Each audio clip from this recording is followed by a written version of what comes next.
அர்ப்பணித்து ஓடிக்கொண்டிருக்கும் உங்கள் யாவருக்கும் அடியனுடைய அன்பையும் வாழ்த்துக்களையும் தெரிவித்துக் கொள்கிறேன்.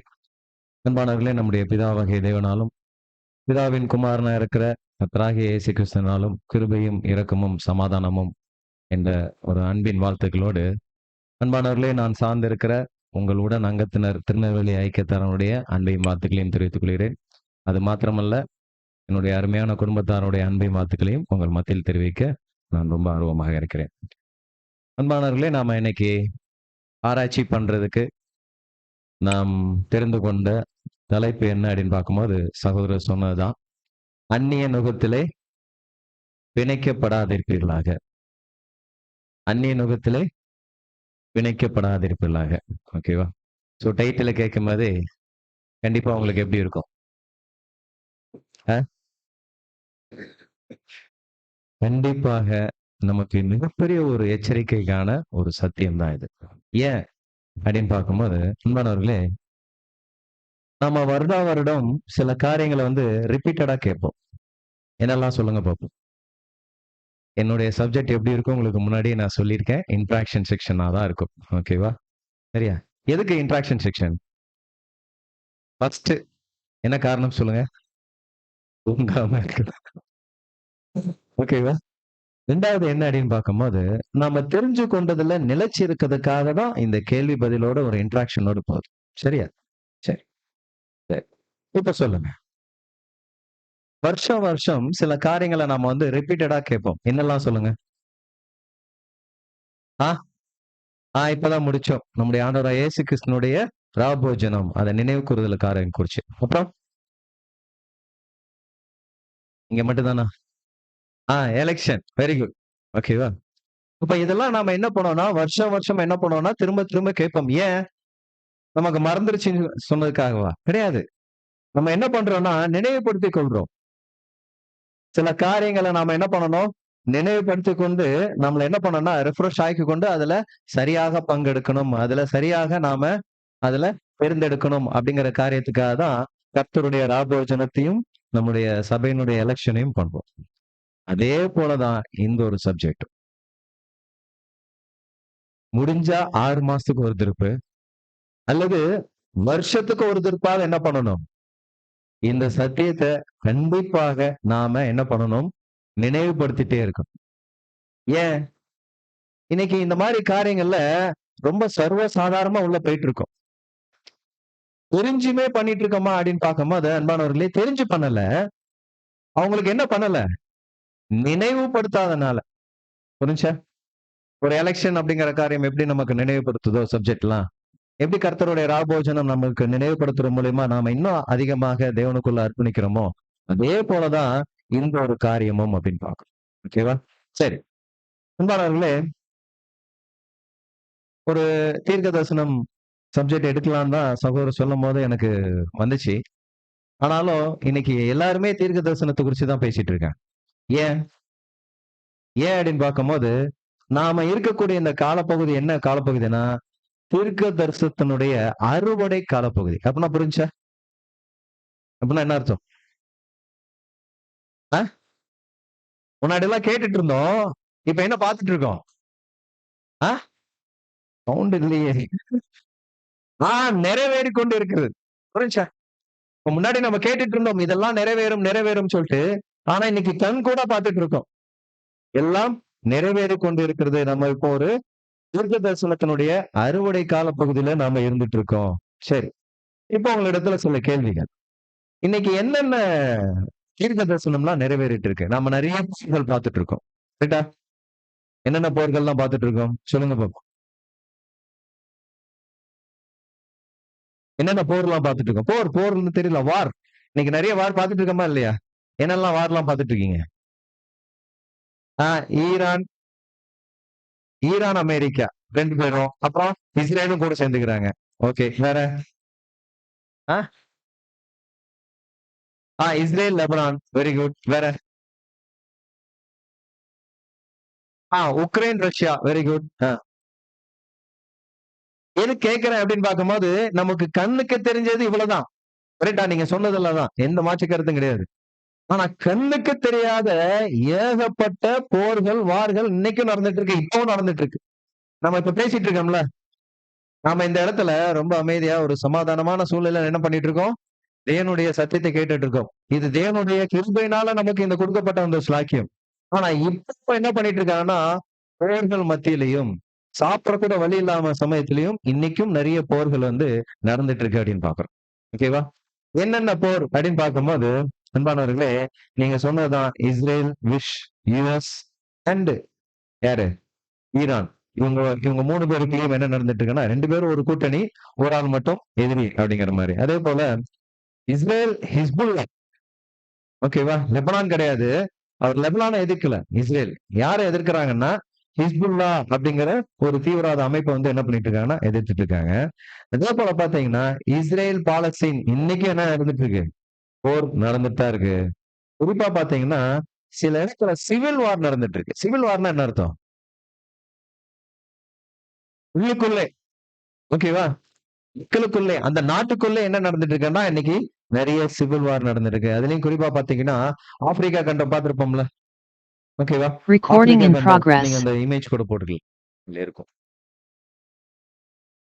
ஆ. ஓகேவா? இதான் ஆப்பிரிக்க கண்டம். அப்ப இந்த ஆப்பிரிக்க கண்டத்துல பார்த்தீங்கன்னா, சூடான் அப்படின்னு ஒரு நாடு இருக்கு. என்ன நாடு? சூடான். அங்கேயும் என்ன நடந்துட்டு இருக்குன்னா, ஒரு ஒரு சிவில் வார் நடந்துட்டு இருக்கு. அதே போல பார்த்தீங்கன்னா, அங்கே சாஹேல் அப்படின்னு ஒரு ரீஜன். அங்கேயும் என்ன நடந்துட்டு இருக்குன்னா, இந்த மாரி டெரருக்குள்ளயும், மிலிட்டரி குரூப்புக்குள்ளயும் என்ன நடந்துட்டு இருக்குன்னா, ஒரு சிவில் வார் நடந்துட்டு இருக்கு அப்படின்னு பார்க்க போறோம்.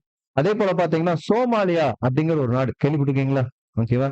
சோ ஒரு போட்டோ கூட நீங்க பார்த்திருக்கலாம். என்ன போட்டோன்னா, ஒரு குழந்தை ஒரு குழந்தை எப்படி இருக்கும்னா, இப்படி எப்படி உட்கார்ந்திருப்பாங்க பார்த்திருக்கீங்களா? அதாவது கால்ல முழங்கால் போட்டுட்டு இப்படி இப்படி உட்கார்ந்திருப்பாங்க. எப்படி இருக்கும்னா, எலும்பும் தோலுமா இருக்கும். பக்கத்துல என்ன நிக்கும் பார்த்திருக்கீங்களா? அ ஒரு கழுகு நிக்கும். ரொம்ப ஃபேமஸான போட்டோ. ஓகே. நெறைய பரிசுலாம் வென்றுச்சு. என்ன அது அடையாளப்படுத்துதுன்னா, அந்த அளவுக்கு அங்க என்ன ஆச்சுன்னா, என்னாச்சு?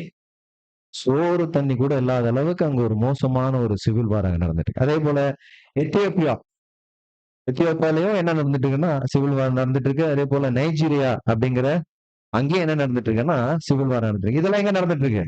ஆப்பிரிக்கா கண்டத்துக்குள்ள நடந்துட்டு இருக்கு. சரி. நாம இருக்கிற எந்த கண்டம்?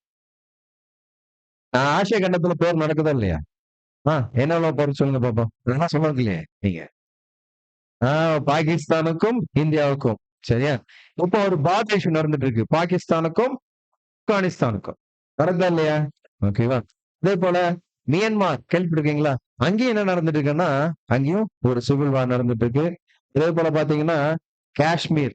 அதுக்கும் இன்னைக்கு என்ன நடந்துட்டு இருக்கு? காலையில அ துப்பாக்கி சண்டை நடந்துட்டு தான் இருக்கும். அதே போல பார்த்தீங்கன்னா, சவுத் சைனா.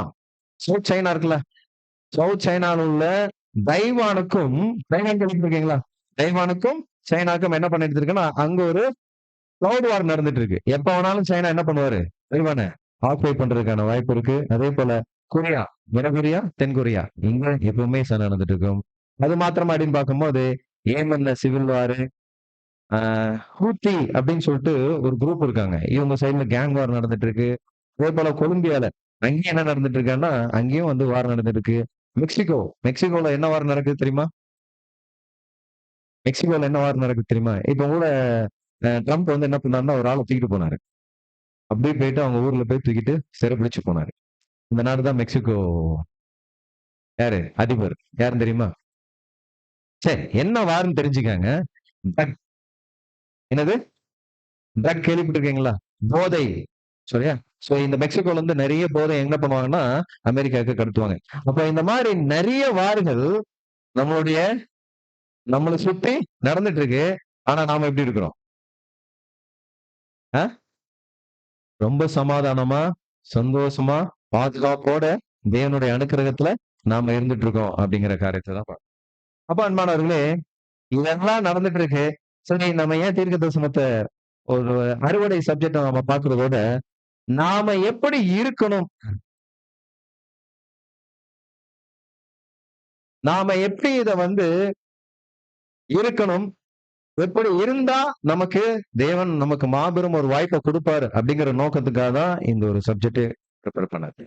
அன்பானவர்களே, இது போகிற இடத்த எல்லாத்துக்கும் கண்டிப்பா ஒரு ஆசீர்வாதமான ஒரு காரியத்த தான் இத தெரிஞ்சுக்கிட்டாங்க. அதே போல நார்வேல் எக்லேஷியாவுக்கும் இந்த ஒரு காரியம் கண்டிப்பாக ஆசீர்வாதமா இருக்கும் அப்படிங்கிறத நான் நம்புறேன்.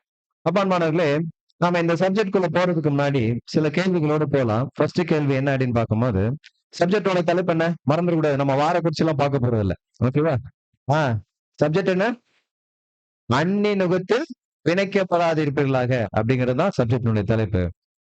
அந்நி நுகத்தில் யார் பிணைக்கப்படாம இருக்கணும்? Very good. யார் அப்படின்னு பார்க்கும்போது, புது சிருஷ்டி தான் என்ன பண்ணக்கூடாது? அந்நிய நுகத்தில் பிணைக்கப்படாது இருக்கணும். இப்போ முதல்ல இப்ப என்னுடைய கொஸ்டின் என்னவா இருக்கும் அப்படின்னு பார்க்கும்போது, யார் புது சிருஷ்டி? யார் புது சிருஷ்டி? இதுதான் இது என்ன ஒரு கேள்வி? அப்படிதானே? இல்ல கண்டிப்பா இந்த கேள்வி கேட்டே ஆகணும். ஏன் அப்படின்னு பார்க்கும்போது, சில டெர்மினாலஜியின் அடிப்படையில நம்மள நாமளே சீர்தூக்கி பார்க்க வேண்டிய கட்டாயத்துல நாம இருக்கிறோம். என்ன டெர்மினாலஜி? சில கொள்கையின் அடிப்படையில நாம செக் பண்ணணும். நாம உண்மையிலே புது சிருஷ்டியா இருக்கிறோமா இல்லையான்னு சொல்லிட்டு. பொதுவா நம்ம சொல்லிட்டு போயிடுவோம். எப்படி? நான் என்ன பண்ணியிருக்கேன்? தேவனோட நல்மனசாட்சியின் உடன்படி பண்ணிருக்கேன். நான் ஞானஸ்தானம் எடுத்திருக்கேன். அதன் அடிப்படையில நான் புது சிருஷ்டி அப்படிங்கிறத நம்ம சொல்லிட்டு போயிடுவோம். ஆனா உண்மையிலே நாம புது சிருஷ்டியா இல்லையா அப்படிங்கிறத நம்ம என்ன பண்ணோம்னா, ஒவ்வொரு மணி நேரமும் நம்மளே நாம என்ன பண்ணணும்? ஆராய்ச்சி பண்ணி, சோதிச்சு பார்க்கணும். சோ அப்பேற்பட்ட ஒரு சப்ஜெக்ட் தான் இந்த சப்ஜெக்ட். கண்டிப்பா உங்கள நீங்களே நிதானிச்சு பார்க்கிறதுக்கான ஒரு சப்ஜெக்ட்டா இருக்கும். சரி. இப்ப சொல்லுங்க. யார் புது சிருஷ்டி? நாம தான். ஓகே. அதுல எந்த மாற்று கருத்து இல்ல. இப்ப நான் என்ன கேட்கிறேன்னா, இப்ப ஒரு சகோதரர் ஒரு இமேஜ் போடுவாங்க. முதல்ல அந்த இமேஜ் போடுங்க. சரி இந்த இமேஜ் நீங்க பார்த்திருக்கீங்க. பார்த்திருக்கீங்களா இல்லையா? இது என்னது இந்த இமேஜ் என்ன? ஆ? தேவனுடைய தெய்வீக திட்டம். இந்த தேவனுடைய தெய்வீக திட்டத்துல புது சிருஷ்டியா இருக்கிற நாம எங்க இருக்கிறன்னு யாராவது ஒருத்தங்க கரெக்ட்டா சொல்லுங்க பாப்போம். போட வேணாம் இது. யார் நம்ம எங்க இருக்கிறோம் அப்படிங்கிறத சரியா சொல்லுங்க. சரியா? ஆ? நம்ம சுவிசேஷகத்துல இருக்கிறோம். Very good. ஓகேவா? நான் என்ன கேட்கிறேன்னா, கரெக்ட்டா எக்ஸாக்ட்டான ஒரு பிளேஸ் உண்டு. நம்ம வந்து பிளேன் பார்த்திருக்கோமா? ஆர் பிளேன், என் பிளேன், எம் பிளேன் அப்படின்னு நம்ம பார்த்திருக்கோமா இல்லையா? அதுல நாம எந்த பிளேன்ல இருக்கிறோம்? சரி. இப்ப நீங்க அத போட்டுருங்க. நம்ம ஆர் பிளேன்ல இருக்கிறோமா? Very good. ஆர் பிளேன்ல இல்ல. சரி ஆர் பிளேன்ல யார் இருப்பாங்க? ஆர் பிளேன்ல யார் இருப்பாங்க? எல்லாருமே சொல்லலாமே. நான் ரொம்ப டஃப்பான கொஸ்டின்லாம் கேட்கலையே. பிரதர் அப்படித்தானே? டஃப்பான கொஸ்டினா கேட்டேன். ஆர் பிளேன்ல யார் இருப்பாங்க? ஆ? ஆர் பிளேன்ல யார் இருப்பாங்க? சரி. ஓகே.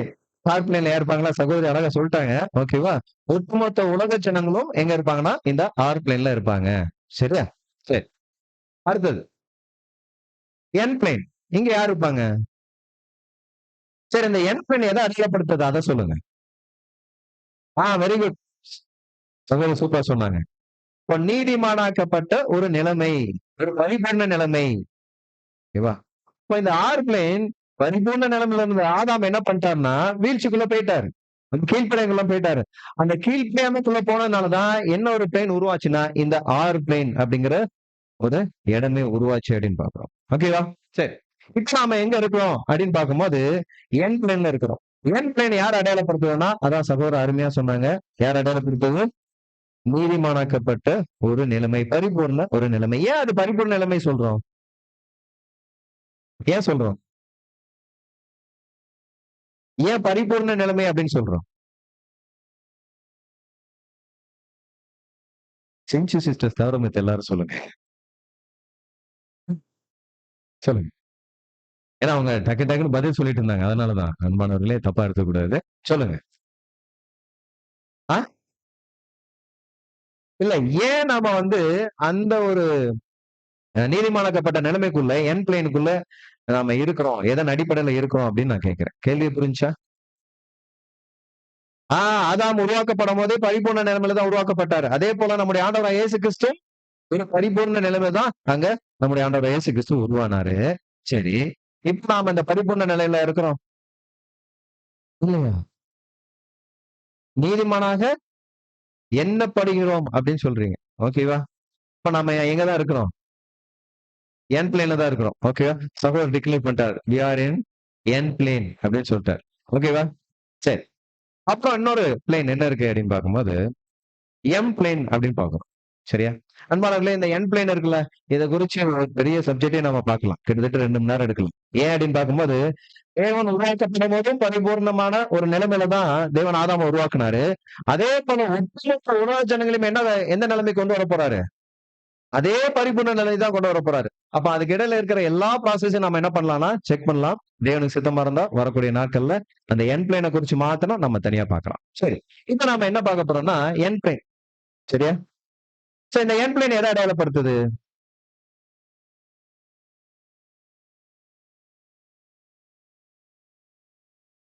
அ. ஜெனிப்பிக்கப்பட்ட நிலைமை. ஓகேவா? சகோதரர் அழகா சொன்னாங்க. ஓகேவா? எம் பிளேன் அப்படிங்கிறது என்ன நிலைமை? ஜெனிப்பிக்கப்பட்ட நிலைமை. இப்ப சகோதரர்ட்ட நான் கேள்வி கேட்டா, இப்ப சகோதரர் வந்து என்ன பண்ணுவாரு? பதில மாத்திக்கிடுவாங்க. இப்ப நாம எங்க இருக்கிறோம்? ஜெனிப்பிக்கப்பட்ட நிலைமையில இருக்கிறோமா? அல்லது நீதிமானாக்கப்பட்ட நிலைமையில இருக்கிறோமா? ஜெனிப்பிக்கப்பட்ட நிலைமை. சகோதரர் இப்ப என்ன பண்ணிட்டாங்க? எங்க இருந்து எங்க வந்துட்டாங்க? என்ல இருந்து எம்முக்கு வந்துட்டாங்க. சரியா?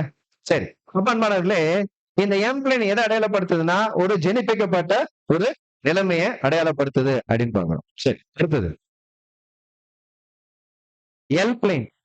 எல் பிளேன் எத அடையாளப்படுத்துது?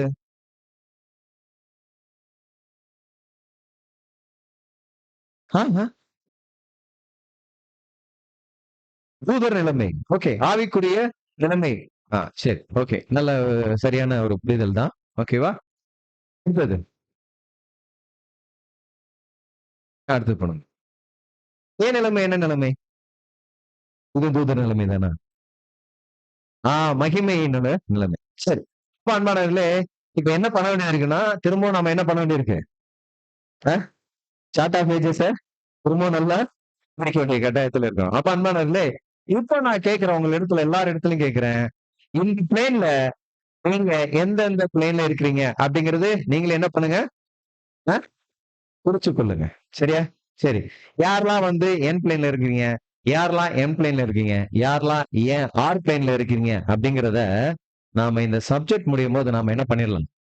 அ நம்ம என்ன பண்ணிடலாம்? நம்மள நாமளே நிதானிச்சு பார்க்கலாம். நான் ஆர்ல இருக்கிறேனா? அல்லது என்ல இருக்கிறேனா? அல்லது எம்ல இருக்கனா? அப்படிங்கிற காரியத்த. இப்ப அன்பானவர்களே, இப்ப 7ஆம் தொகுதி எழுத்துக்கள கூட போடுங்க. வாசிப்போம். வாசிங்க. புது சிருஷ்டி முதலாவதாக ஒரு புதிதாய் பிறந்த சித்தம் கொண்டதாக மாத்திரமே இருக்கிறது. அது ஆண்டவருக்கென உடன்படிக்கை செய்து கொண்ட கடமைகளில் உண்மையாயிருக்குமென்றால், அடுத்தது. ஞானஸ்தானம் இல்ல, எடுக்க இல்ல. வாங்க திரும்ப வாங்க. ஓகே. அவ்வளவுதான் இருக்கா? சரி. அன்பானவர்களே, இங்க என்ன பார்க்கிறோம் அப்படின்னு பார்க்கும்போது, யார் புது சிருஷ்டி அப்படிங்கிற காரியத்த தான் நம்ம இப்ப என்ன பண்ண போறோம்? கண்டுபிடிக்க போறோம். ஓகேவா? ஏன் அப்படின்னு பார்க்கும்போது, நமக்கே அதுல ஒரு சில சில ஒரு தடுமாற்றங்கள் இருக்கத்தான் செய்யுது. இப்ப நம்ம இன்னைக்கு என்ன பண்ண போறோம் அப்படின்னு பார்க்கும்போது, இவங்க தான் புது சிருஷ்டி அப்படிங்கிற காரியத்த நம்ம என்ன பண்ண போறோம்? உணர்ச்சிமைப்படுத்திடலாம். இப்போ 7 எழுத்துக்கள் என்ன சொல்லுது அப்படின்னு பார்க்கும்போது, ஒரு புது சிருஷ்டி முதலாவதாக ஒரு புதிதாய் பிறந்த சித்தம் கொண்டதாக மாத்திரமே இருக்கலாம். அது எந்த சித்தமா இருக்கும்?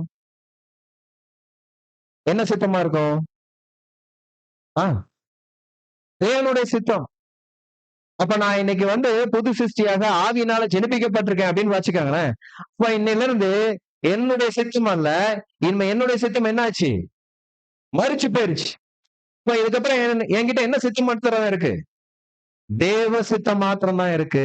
அதுதான் என்ன சொல்றாருன்னா, அங்க 7ஆம் தூதன், புதிதாய் பிறந்த சத்தம் கொண்டதாக இருக்கும். அப்ப தேவ சித்தம் கொண்டதாக ஒரு ஆவியினால ஜெனிப்பிக்கப்பட்ட பிள்ளைங்க இருப்பாங்க அப்படிங்கிறதுதான். இப்போ இந்த தேவ சித்தம் உள்ள பிள்ளைங்க தன்னுடைய கடமைகளை எப்படி இருக்கணுமா? எப்படி இருக்கணுமா? உண்மையா இருக்கணுமா? எது வரைக்கும்? பேப்டிசம் எடுத்து ஒரு 10 நாள் பிரதர். இல்ல இல்ல 1 மாசம். இல்ல 2 மாசம். இல்ல மிஞ்சி போனா 1 வருஷம் பிரதர். அதுக்கு மேல வேணாம். இல்லையா? மரண பரியந்தம் இருந்தா மாத்திரம் தான் நமக்கு அந்த பரிசே கிடைக்கும்.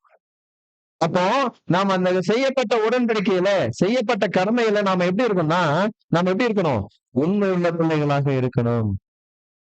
அப்படி உண்மை உள்ளதா இருந்தா மாத்திரம்தான் நமக்கு அந்த பரிசு கிடைக்கும் அப்படின்னு பார்க்கிறோம். இப்ப அன்பானவர்களே, நாம பார்த்தோம் யாரு புது சிருஷ்டி அப்படிங்கிற காரியத்தை 7ஆம் தூதன் சொல்றாரு. அதே போல ஒரு கொஸ்டினை 7ஆம் தூதன்ட்ட கேக்குறாங்க. 7ஆம் தூதன்ட்ட என்ன கேக்குறாங்க தெரியுமா? ஒரு கொஸ்டினை கேக்குறாங்க. என்ன கொஸ்டின் கேக்குறாங்கன்னா, ஒரு புது சிருஷ்டியை அர்ப்பணித்தா மாத்திரம் போதுமா அப்படின்னு சில கேள்விகள் கேக்குறாங்க. அதற்கு 7ஆம் தூதன் பதிலும் சொல்றாரு. நம்ம அந்த கொஸ்டின் படிச்ச பதிலும் படிக்கலாம். வாசிங்க. அர்ப்பணிப்பு ஞானஸ்நானம் எடுக்கும் போது புரிவதில்லை. ஞானஸ்நானம் எடுக்கும் சமயத்தில் முழுமையான முக்கியத்துவத்தை புரிந்து கொள்ளாதவர்களை பற்றிய தங்களுடைய கருத்து என்ன? இப்ப யார் இடத்துல கேள்வி கேக்குறாங்க? யார் இடத்துல கேள்வி கேக்குறாங்க? நம்மளுடைய 7ஆம் தூதன்ட்ட கேக்குறாரு. சகோதரர் ரசல் பிரதர்ட்ட கேக்குறாங்க. ஓகேவா? என்ன கேள்வி? அர்ப்பணிப்பு ஞானஸ்தானம் எடுக்கும் போது அது என்ன ஆகலையா? புரிவதில்லை அப்படின்னு தெளிவா சொல்லிட்டாங்க. சரியா? அதுக்கு கேள்வி என்ன கேள்வினா, ஞானஸ்தானம் எடுக்கும் சமயத்தில் முழுமையான முக்கியத்துவத்தை புரிந்து கொள்ளாதவர்களை பற்றி தங்களுடைய கருத்து என்ன? என்ன கருத்து? இந்த அர்ப்பணிப்பு அப்படின்னு சொல்றாங்களே, இத குறிச்சு ஒரு முழுமையான என்ன இல்லையா? புரிதல் இல்லையா? இப்ப இவங்களை குறிச்ச கருத்து என்ன அப்படின்னு பாக்குறோம். அப்படின்னா இப்ப நம்ம என்ன புரிஞ்சுக்கணும் அப்படின்னு பார்க்கும்போது, சில பேருக்கு அதனுடைய புரிதல் இல்ல.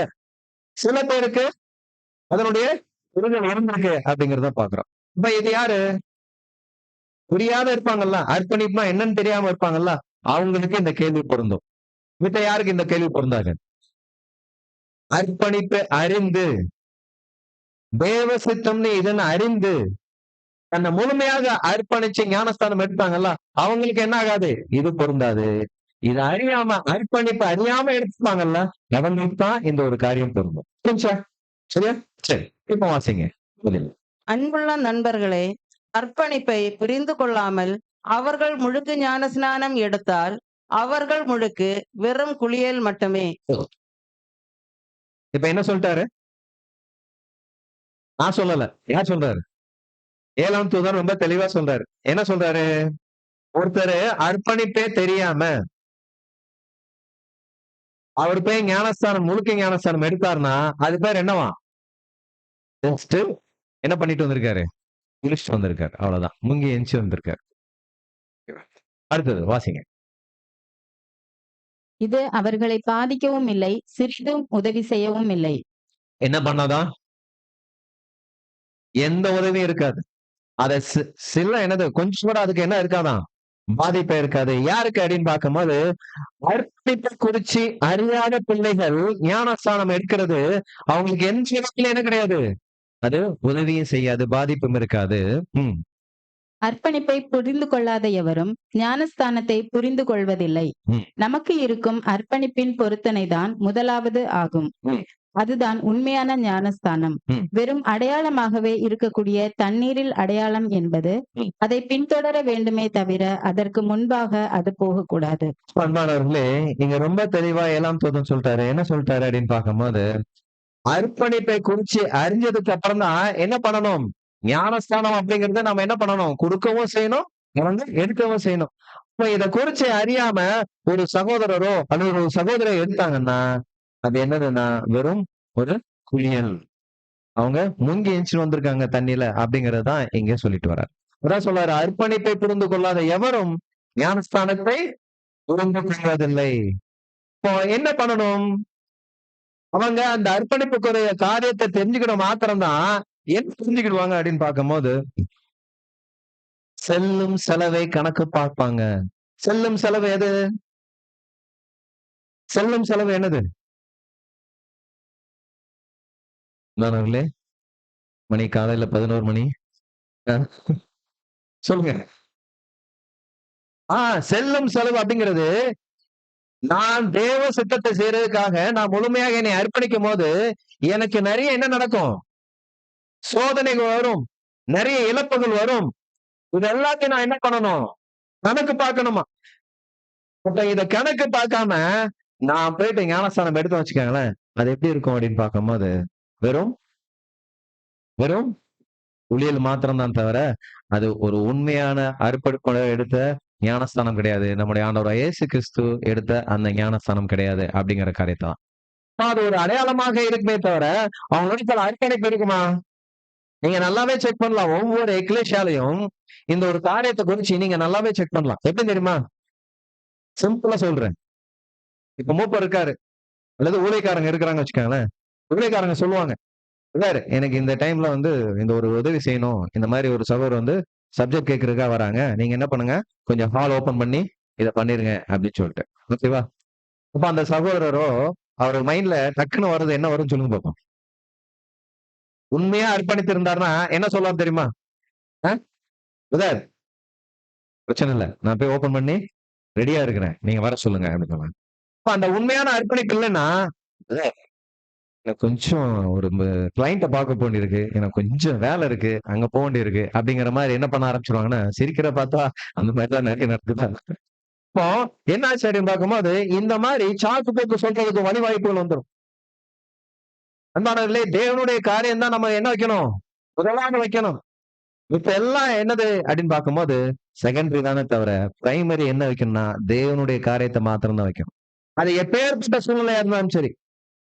நீங்க ட்ரம்ப பார்க்க வேண்டிய சூழ்நிலையா இருந்தாலும் சரி. இருக்கிறதுல இன்னைக்கு பெருசு அவர்தானே. ஓகேவா? அவர பார்க்க வேண்டிய சூழ்நிலை இருந்தாலும் சரி, ஐ டோன்ட் கம். நான் என்ன பண்றேன்?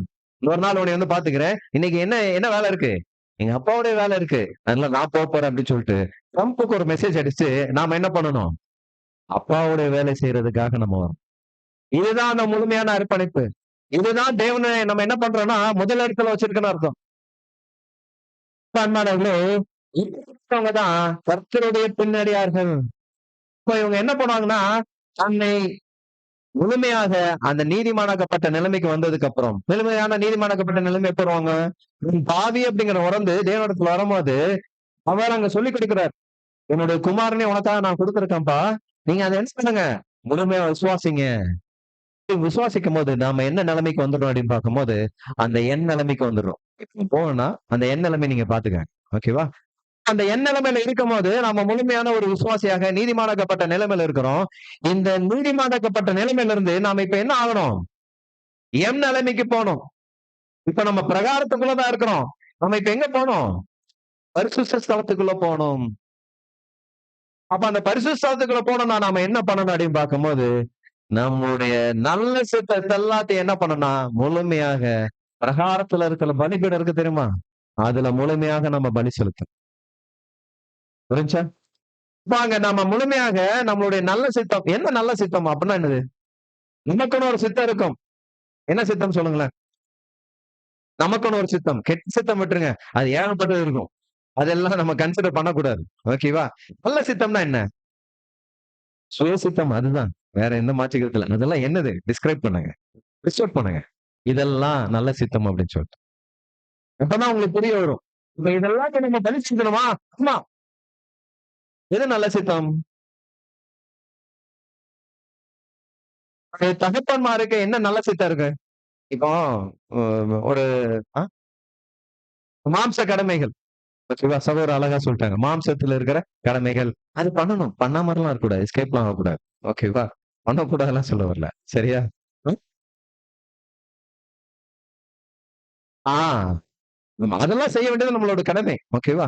அதையும் தாண்டி சில விஷயங்கள் இருக்கும். என்ன விஷயம் அப்படின்னு பார்க்கும்போது, பார்த்தீங்கன்னா, ஆல்ரெடி இருக்கிறதுக்கு நமக்கு ஒரு வீடு இருக்குன்னு வச்சுக்கோங்களேன். வாடகை வீடு எதா வேணாலும் இருக்கட்டும். ஓகேவா? இருக்கிறதுக்கு ஒரு வீடு இருக்கு. வாடகை வீட்லயே நம்ம இருக்கிறோம். அல்லது நமக்கு ஒரு சின்ன ஒரு சொந்தமான ஒரு சின்ன வீடு இருக்கு. இல்ல எனக்கு ஒரு பெரிய வீடு வேணும். என் பிள்ளைங்க 2 பிள்ளைங்க. அவங்களுக்கு ஒரு பெரிய வீடு கட்டணும். நல்ல சித்தம் தானே! நான் சொல்ல புரிஞ்சா இல்லையா? நல்ல சித்தம் தானே! அது ஏதாவது தப்பு இருக்கா என்ன? ஓகேவா? தப்பு கிடையாதுல்ல. சரியா? இல்ல எனக்கு வந்து எக்லேஷியா போயிட்டு வர்றதுக்கு என் ஃபேமிலி பெரிய ஃபேமிலி. நான் வந்து ஜாயிண்ட் ஃபேமிலில இருக்கேன். ஒரு 6 பேர் இருக்காங்க என் ஃபேமிலில. எனக்கு ஒரு பெரிய கார் வேணும். நல்ல சித்தம் தானே! கரெக்ட்டா? ஓகேவா? இல்ல என் பையன் வந்து ரசூல் பிரதரோட ரைட்டிங்ஸ் உட்கார்ந்து படிக்கணும். என்ன பண்ணணும்? ரசல் பிரதருடைய ரைட்டிங்ஸ் உட்கார்ந்து படிக்கணும். அது எல்லாமே இங்கிலீஷ்ல தான் எழுதப்பட்டிருக்கு. அதனால என் பையன நான் என்ன பண்ண போறேன்? அ சிபிஎஸ்இ, ஐசிஎஸ்இ சிலபஸ்ல நான் வச்சு என்ன பண்ண போறேன்னா, படிக்க வைக்க போறேன். நல்ல சித்தம் தானே! யாரும் அந்த மாதிரி படிக்கிறீங்களா? சரி விடுங்க.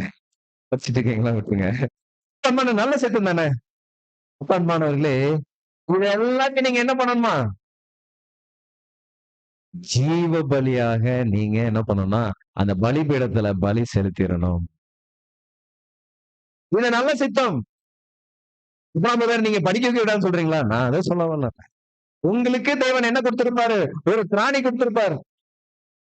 உங்களுக்குன்னு ஒரு பலனை கொடுத்து வச்சிருப்பாரு. அதுல நீங்க பண்ண வைங்க. இல்ல என் பையனை நான் சிபிஎஸ்இ தான் படிக்க வைக்கணும். நான் 7ஆம் தொகுதியில எழுத்துக்களை படிக்க வைக்கணும். அதுக்காக நான் என்ன பண்ணுவேன்? கடன் வாங்கி படிக்க வைப்பேனா? அது என்ன பண்ணல? எங்கேயும் பைபிள் போதிக்கல. ஓகேவா? அந்த மாதிரி ஒரு காரியத்தையும் என்ன பண்ணல? எங்கேயுமே போதிக்கல. இல்ல நான் வச்சிருக்கேன், இடம் வச்சிருக்கேன். அதை வித்து படிக்க வைக்கணும். இந்த இடம் யாருக்குள்ளது? தேவனுக்குரியது.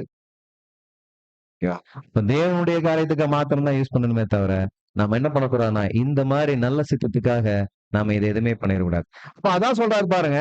இந்த மாதிரி தன்னை முழுமையா அர்ப்பணித்து, அந்த பலிபீடத்துல நல்ல சித்தம் எல்லாத்தையும் என்ன பண்ணிடணும்? பலி செலுத்திடணும்.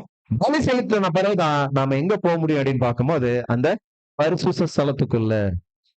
இப்ப பாருங்க, இது எல்லாத்தையும் செலுத்தினாதான் நீங்க என்ன பண்ண முடியும்? உங்களுக்குள்ள தாழ்மை வரும். இது எல்லாத்தையும் செலுத்தலாம் வச்சுக்கோங்களேன், என்ன வராது தெரியுமா? கண்டிப்பாக உங்களுக்கு என்ன வராது?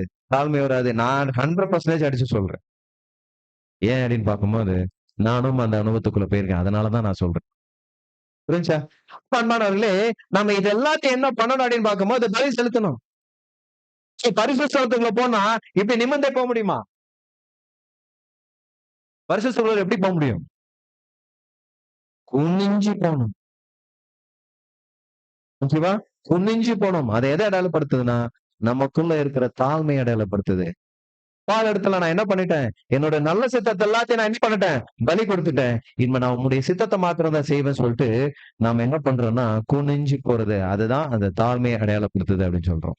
இப்ப இந்த தாழ்மையை அடையாளப்படுத்தி, யார் இந்த பரிசுத்தத்துக்குள்ள வராங்களோ, இவங்க தான் யார் அப்படின்னு பார்க்கும்போது, புது சிருஷ்டி, ஆவியினால ஜெனிப்பிக்கப்பட்டவங்க. இதுக்கு தேவன் அங்கீகாரம் கொடுக்கணும். இப்ப நான் அர்ப்பணிச்சுட்டேன். நான் முழுமையாக இந்த நல்ல சித்தத்தை எல்லாத்தையும் பலி கொடுத்துட்டேன். இப்ப தேவன் என்ன பண்ணணும்னா எனக்கு அங்கீகாரம் கொடுக்கணும். இப்ப எப்ப அந்த அங்கீகாரம் கிடைக்கும்? அன்பானவர்களே, நம்மளுடைய பலி என்னதான் 99.99% கரெக்டா இருந்தாலும், ஆண்டவராகிய இயேசு கிறிஸ்துவினுடைய பலியின் புண்ணியம் நம்ம மேல சாற்றப்படலைன்னா, நாம எப்படி போய் நிக்க மாட்டோம்? தேவன் முன்னாடி ஒரு பரிபூர்ண மனிதனாக நிக்கவே முடியாது. கண்டிப்பாக நம்முடைய ஆண்டவராகிய இயேசு கிறிஸ்துவினுடைய பலியின் புண்ணியம் கண்டிப்பாக வேண்டும். அது இருந்தா மாத்திரம்தான் நாம எங்க போக முடியும் அப்படின்னு பார்க்கும்போது, தேவன் முன்னாடி போய் நிக்க முடியும். அப்பதான் தேவன் நம்மளை பார்ப்பார். எப்படி பார்ப்பாரு? நம்மள ஒரு பரிசுத்தவானாக, ஒரு நீதிமானாக நம்மளை பார்ப்பார். புரிஞ்சா? அப்ப நீதிமான பார்த்தா, என்னுடைய பையன் எனக்காக என்ன பண்ணிருக்கான்? தன்னுடைய எல்லா சித்தத்தையும் விட்டு கொடுத்துட்டு, என் சித்தத்தை செய்யறது மாத்திரம் இன்னைக்கு வந்திருக்கான். நான் என்ன பண்றேன்? என் பிள்ளைக்கு நான் என்ன பண்றேன்னா, அந்த ஆவியில ஜெனிப்பிக்கக்கூடிய அந்த புது சிருஷ்டி அப்படிங்கிற கருவை நமக்குள்ள வைப்பாரு. யார் வைக்கிறாரு? பிதாவாகிய தேவன். அப்ப ஆண்டவராகிய இயேசு கிறிஸ்துவினுடைய பலியும் புண்ணியம் இல்லைன்னா என்ன கிடைக்காது நமக்கு? அந்த ஆவியினால ஜெனிப்பிக்கக்கூடிய காரியம் கிடைக்காது. அப்ப அந்த ஆவியினால ஜெனிப்பித்த பிள்ளைங்க மாத்திரம்தான் எங்க இருப்பாங்க அப்படின்னு பார்க்கும்போது, அந்த பரிசுத்த ஸ்தலத்துல. இவங்கதான் யார் அப்படின்னு பார்க்கும்போது, புது சிருஷ்டி. அடுத்தது இவங்கதான் யாரு? புது சிருஷ்டி அப்படிங்கிறத பாக்குறோம். அன்பானவர்களே, இதை குறிச்சுதான் இங்க பாருங்க, இவங்கதான் யார் அப்படின்னு பார்க்கும்போது, நீங்க பாத்தீங்கன்னா இதுக்கு முன்னாடி காமிக்க போது இல்ல இதுக்கு முன்னாடி நீங்க பாத்தீங்கன்னா இங்க என்ன பார்த்திருக்கோம்? நீதிமான், அர்ப்பணிப்பு, ஞானஸ்தானம், பரிசுத்த ஆவி. ஓகேவா? சரி, இது யாருக்கு கரெக்டா இருக்கும்? நம்ம இதுக்கு முன்னாடி படிச்சோமே, என்ன படிச்சோம்? அர்ப்பணிப்பு அறியாத பிள்ளைகளுக்கு இது என்ன ஆகாது? செட் ஆகாது. யார் தன்னை அர்ப்பணிப்பு முழுமையாக அறிஞ்சு ஞானஸ்தானம் எடுக்கிறாங்களோ, நம்முடைய ஆண்டவர் இயேசு கிறிஸ்து நம்முடைய அர்ப்பணிப்பை அவர் முழுமையாக அறிஞ்சிருந்தார். அறிஞ்சு அவர் என்ன பண்ணார்னா ஞானஸ்தானம் எடுத்தார். 40 நாட்கள் அவருடைய திட்டம் என்ன தெரிஞ்சு 3 வருஷம் தேவ சித்தத்தை மாத்திரம் செஞ்சார். அன்பானவர்களே, நாம இந்த மாதிரி ஒரு நிலைமைக்குள்ள இருந்தா மாத்திரம்தான் நம்மளுடைய சித்தத்தை எல்லாத்தையும் பலி கொடுத்து நம்முடைய ஆண்டவர் இயேசு கிறிஸ்துனுடைய பலிய புண்ணியம் நம்ம மேல சாட்சப்பட்டா மாத்திரம்தான் நாம எப்படி இருப்போம் அப்படின்னு பார்க்கும்போது ஆவியில ஜெனிப்பிக்கப்பட்ட பிள்ளைகளாக இருப்போம். அவங்கதான் யாரு அப்படின்னு பார்க்கும்போது புது சிருஷ்டி. மித்த எல்லாரும் நான் சொல்லல, ஓகேவா? இப்படி இருந்தாதான் புது சிருஷ்டி அப்படிங்கிற 7ஆம் தூதன் சொல்லிட்டார். இப்போ அப்படி இல்லாத பட்சத்துல நம்ம யாரு கிடையாது, புது சிருஷ்டி அல்ல அப்படிங்கறதுதான். அன்பானவர்களே, கேட்கறது கஷ்டமா தான் இருக்கும். ஆனா கண்டிப்பா நாம இருக்கக்கூடிய காலப்பகுதி எப்பேற்பட்ட காலப்பகுதினா தீர்க்கதரிசனத்தினுடைய அரவணை காலப்பகுதி. இப்போ நாம போய் சேரணும்னா இந்த மாதிரி சில கடினமான வார்த்தைகள் நமக்கு வேணும். அப்பதான் நம்ம வாழ்க்கையில அடுத்தடுத்து முன்னேறி போயிட்டே இருப்போம். அல்லது என்ன பண்ணிடுறோம் தெரியுமா, ஏதோ ஒரு இடத்துல திருப்தியா உட்காந்துட்டே இருப்போம். எனக்கு இது போதும் அப்படிங்கிற மாதிரி ஏதோ ஒரு இடத்துல நம்ம திருப்தியா இருப்போம். அந்த மாதிரி திருப்தியில ஒரு புது சிருஷ்டி இருக்கக்கூடாது. அனுதினமும் நம்ம தேவ சித்தத்தை செய்யற பிள்ளைகளா இருக்கிறோமா, ஒவ்வொரு நிமிஷமும் ஒவ்வொரு செகண்ட்ஸும் நாம என்ன பண்ணணும்னா சிந்தித்து கொண்டே இருக்கணும். அப்பேற்பட்ட பிள்ளைங்க தான் ஒரு புது சிருஷ்டியா இருக்கிறதுக்கு தகுதியானவன். இதுதான் சொல்றாரு பாருங்க. அடுத்து கொடுங்க. இந்த எல்லாவற்றையும் அதுல இருந்து வாசிங்க. எல்லாவற்றையும் தேவனுக்கென வைக்கிறது, மேலும் அது எல்லா வாசிங்க சிஸ்டர். அன்பின் பிரமாணம் அதற்குள்ள எல்லாவற்றையும் முதலாவதாக பிரமாணம் அதற்குள்ள எல்லாவற்றையும் முதலாவதாக தேவனுக்கென வைக்கிறது. பாருங்க, நாம உண்மையிலே தேவன் மேல அன்பு செலுத்துறோம்னா, நாம தேவனுக்கு உண்மையாகவே கீழ்ப்படிஞ்சோம்னா நாம என்ன பண்ணுவோம்? தேவனுக்கு தான் முதல் இடத்தை கொடுப்போம். அதான் சொல்றாரு, எல்லாவற்றையும் முதலாவதாக தேவனுக்கென வைக்கிறது யார் அப்படின்னு பார்க்கும்போது இந்த புது சிருஷ்டி. அப்ப நம்ம செகண்ட் தேவனுடைய சித்தத்தை வச்சோம்னா நம்ம யார் கிடையாது. அப்ப அன்பானவர்களே, அதான் கடைசி சொல்லி முடிக்கிறார் பாருங்க. வாசிங்க சிஸ்டர். மேலும் அது எல்லா காரியங்களிலும் அதிக இருதயபூர்வமான கீழ்ப்படிதலை அர்த்தப்படுத்துகிறது. மேலும் அது எல்லா காரியங்களிலும் அதிக இருதயபூர்வமான கீழ்ப்படிதலை அங்க என்ன பண்ணுதுன்னா அது அர்த்தப்படுகிறது. அப்ப தேவனுடைய சித்தத்துக்காக நம்ம முழுமையா அர்ப்பணிக்கும் போது நாம எப்படிதான் இருக்கணும் அப்படின்னு பார்க்கும்போது நம்மளுடைய எல்லா நல்ல சித்தத்தையும் என்ன பண்ணிருக்கணும், முழுமையாக பலி செலுத்திருக்கணும். இல்ல பிரதர் நான் கொஞ்சோண்டு வச்சிருக்கேன், நோ, அதுக்கு எந்த வகையிலையும் என்ன கிடையாது, இடமே கிடையாது. யார்தான் எக்ஸாம்பிள்னா நம்முடைய அவனோட இயேசு கிறிஸ்து மாத்திரம் தான் எக்ஸாம்பிள். எல்லாம் தூதன் சொல்றாரு பாருங்க, வாசிங்க.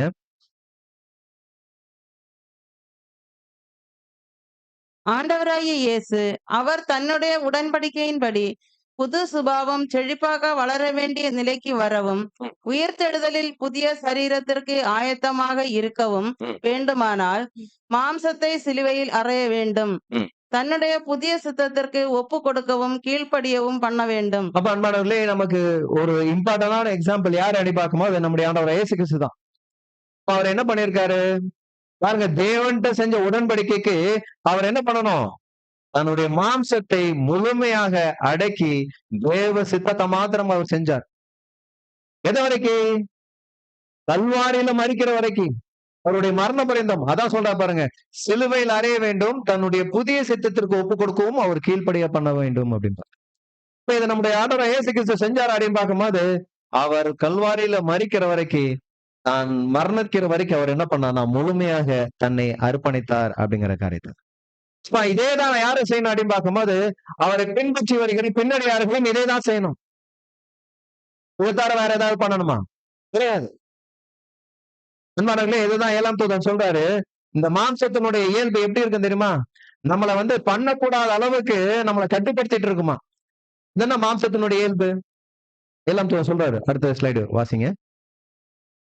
மாம்சத்தின் இயல்பானதும் சரியானதும் முன்னுரிமை மற்றும் விருப்பங்கள் கூட அவை பிதாவின் சித்தத்திற்கும் பிதாவின் ஏற்பாடுகளுக்கும் பிதாவின் வழிநடத்தல்களுக்கும் முரண்படும் போது அவை தியாகம் செய்யப்பட வேண்டியவையாகும். இந்த தியாகத்தில் புதிய சிருஷ்டி முழுமையாக தத்தெடுக்கப்பட்டு தெய்வீக நிலைக்கு மகிமைப்படுத்துவதற்காக மாம்சம் மரணம் வரை அர்ப்பணிக்கப்படுவதும் அடங்கும். அப்ப அன்பானவர்களே, இந்த மாம்சத்தை மரண வரைக்கும் என்ன பண்ணணுமா, சிக்கனிக்குமா. எதை அங்க மேலே சொல்லிட்டாரு. இங்கிலீஷ்ல ரொம்ப அழகா இருக்கும். அந்த இங்கிலீஷ்ல அந்த வாசி போடுங்க. இங்கிலீஷ்ல வாசிங்க யாராவது சகோதரிகள். Even its proper natural tastes Taste, preference, and desires must be sacrificed. Whenever they came in conflicts with the Father's will, the Father's arrangement, the Father's providential leading, and அன்பானவர்களே, இங்க என்ன சொல்றாரு அப்படின்னு பார்க்கும்போது, even it's proper natural taste அப்படின்னு சொல்றாரு. Natural டேஸ்ட்னா என்ன? நம்ம ருசி அப்படிதானே? ஓகேவா? ஆனா 7ஆம் தூதன் என்ன சொல்றாருன்னா, அதுக்கு அடையாளப்படுத்தி பேசிட்டு இருக்காரு. என்ன அப்படின்னு பார்க்கும்போது, நம்ம நினைக்கிற மாதிரி தான் நேச்சுரல் டேஸ்ட் அப்படிங்கிறது, நம்ம ஒரு உணவை சுவைக்கும் போது நம்ம என்ன பண்ணுவோம்? நல்லா இருக்கு, நல்லா இல்ல அப்படின்னு நம்ம சொல்லுவோமா இல்லையா? ஓகேவா? அதேதான். அப்போ நம்மளுடைய பசியை தீர்க்கிறதுக்காக சாப்பிடுறோம். ஆனா சில பேருக்கு என்ன ஆகுதுன்னா, நல்லா இருந்தா மாத்திரம் தான், டேஸ்டா இருந்தா மாத்திரம் தான் என்ன பண்ணுவாங்க? சாப்பிடுவாங்க. ஓகேவா? இது யாருக்கு இருக்கக்கூடாதான்? லேடீஸ்க்குலாம் சந்தோஷமா இருக்கு. ஓகேவா? இதெல்லாம் உங்களுக்கு ஒரு சாக்கு. இதுக்கப்புறம் வீட்ல போய் யாராவது சகோதரர்கள் சொல்லட்டும். ஓகேவா? சகோதரிகள் என்ன சொல்லுவாங்க? நேச்சுரல் டேஸ்ட் இருக்கக்கூடாதுன்னு சொல்லுவாங்க. உண்மையிலே அதான் கரெக்ட். இப்ப நம்ம ஏன் என்னென்ன பண்ணிட்டோம் அப்படின்னு பார்க்கும்போது, நம்மளுடைய மாம்சத்தை எல்லாத்தையும் என்ன பண்ணிட்டோம்? முற்படுத்திட்டோம். முற்படுத்ததுக்கு அப்புறம் என்ன டேஸ்ட்? டேஸ்டே நமக்குள்ள இருக்கக்கூடாது. அதான் சொன்னார்.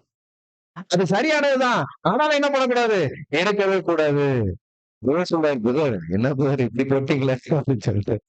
அன்பானவர்களே, பிதாவின் சித்தத்திற்கும் பிதாவின் ஏற்பாடுகளுக்கும் பிதாவின் நடுநிலத்திற்கும் எதெல்லாம் முரண்பாடா இருக்கோ அதெல்லாம் நம்ம என்ன பண்ணக்கூடாதான்? இடமே கொடுக்கூடாதான்.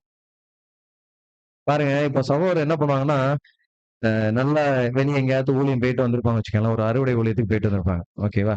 வெளில என்ன பண்ணிருப்பாங்கன்னா, டீயும் வடையும் தான் சாப்பிட்டுருப்பாங்க. மேக்ஸிமம் அவங்களுடைய உணவு அதான் இருந்திருக்கும். சரி நம்ம வீட்ல போய் என்ன பண்ணலாம்? நல்லா சாப்பிடலாம் அப்படின்னு நினைச்சிட்டு வீட்டுக்கு வரும்போது, ஓகேவா? சகோதரர் என்ன நினைச்சிருப்பாங்க? அ நல்லா சாப்பிடலாம் அப்படின்னு நினைச்சிட்டு வருவாங்க. வீட்ல என்னதான் இருந்திருக்கும் பாருங்க. ஒரு சுவை இல்லாத ஒரு சாப்பாடு இருக்கும்போது, இப்ப சகோதரருக்கு என்ன ஆகும்? ஆ? காதுல விழல. கோபம் வரும். ஓகேவா? இப்போ சகோதரிகள் என்ன சொல்லுவாங்க? என்ன சொல்லணும்? சகோதரா, நம்ம யாரு? புது சிருஷ்டி. நமக்கு என்ன வரக்கூடாது? நேச்சுரல் டேஸ்ட்லாம் வரக்கூடாது அப்படின்னு சொன்னா, சகோதரிக்கு என்ன ஆகும்னு சொல்லுங்க? உள்குத்து சண்டை தான் போடுவாங்க. அப்ப அன்பானவர்களே, அதுக்காக சொல்ல வரல. ஓகேவா? அப்படி நீங்க புரிஞ்சுக்க கூடாது. அப்ப அன்பானவர்களே, சகோதரன் அதை எதிர்பார்க்க மாட்டாங்க. நீங்க அப்படிலாம் நினைக்காதீங்க. எங்க சகோதரர்கள் எப்படிலாம் தெரியுமா? அதெல்லாம் என்ன பண்ணிட்டாங்கன்னா, நாக்கெல்லாம் சாவடிச்சுட்டாங்க. என்னைக்கு மேரேஜ் பண்ணாங்களோ அதோட முடிஞ்சு போச்சு. ஓகேவா? அப்ப அந்த மாரி ஒரு சூழ்நிலை தான் என்ன பண்ணியிருக்காங்கன்னா, 7ஆம் தூதன் இங்க எழுதியிருக்காரு. என்ன எழுதியிருக்காரு அப்படின்னு பார்க்கும்போது, நல்ல உணவு சாப்பிட விருப்பம் இருக்கா? அத நீங்க என்ன பண்ணுங்க? மரணிச்சிருங்க. அத நீங்க சாகடிச்சிருங்க. அதே போல பார்த்தீங்கன்னா, எனக்கு நல்லா தூங்கணும், தூக்கம் வருது. எனக்கு நல்லா ஓய்வு எடுக்கணும் அப்படின்னு இந்த மாம்சம் கேட்குது. இது நேச்சுரல் டெஸ்ட் தானே. இருக்குமா இல்லாதா? இயற்கை என்ன சொல்லுது? ஒரு மனுஷன் குறைஞ்சபட்சம் எவ்வளவு நேரம் தூங்கணுமா? அ 8 மணி நேரமா? எனக்கு தெரிஞ்சு 6 டூ 8 மணி நேரம் கேள்விப்பட்டிருக்கேன். ஓகேவா? அன்பானவர்களே, அப்ப இப்ப தெரியுது 8 மணி நேரம் தூங்குறீங்க. சரி. அப்ப அன்பானவர்களே, இங்க என்ன நடக்குது அப்படின்னு பார்க்கும்போது, நம்மளுடைய மாம்சம் கேட்கறதுக்கு நாம என்ன பண்றோம்?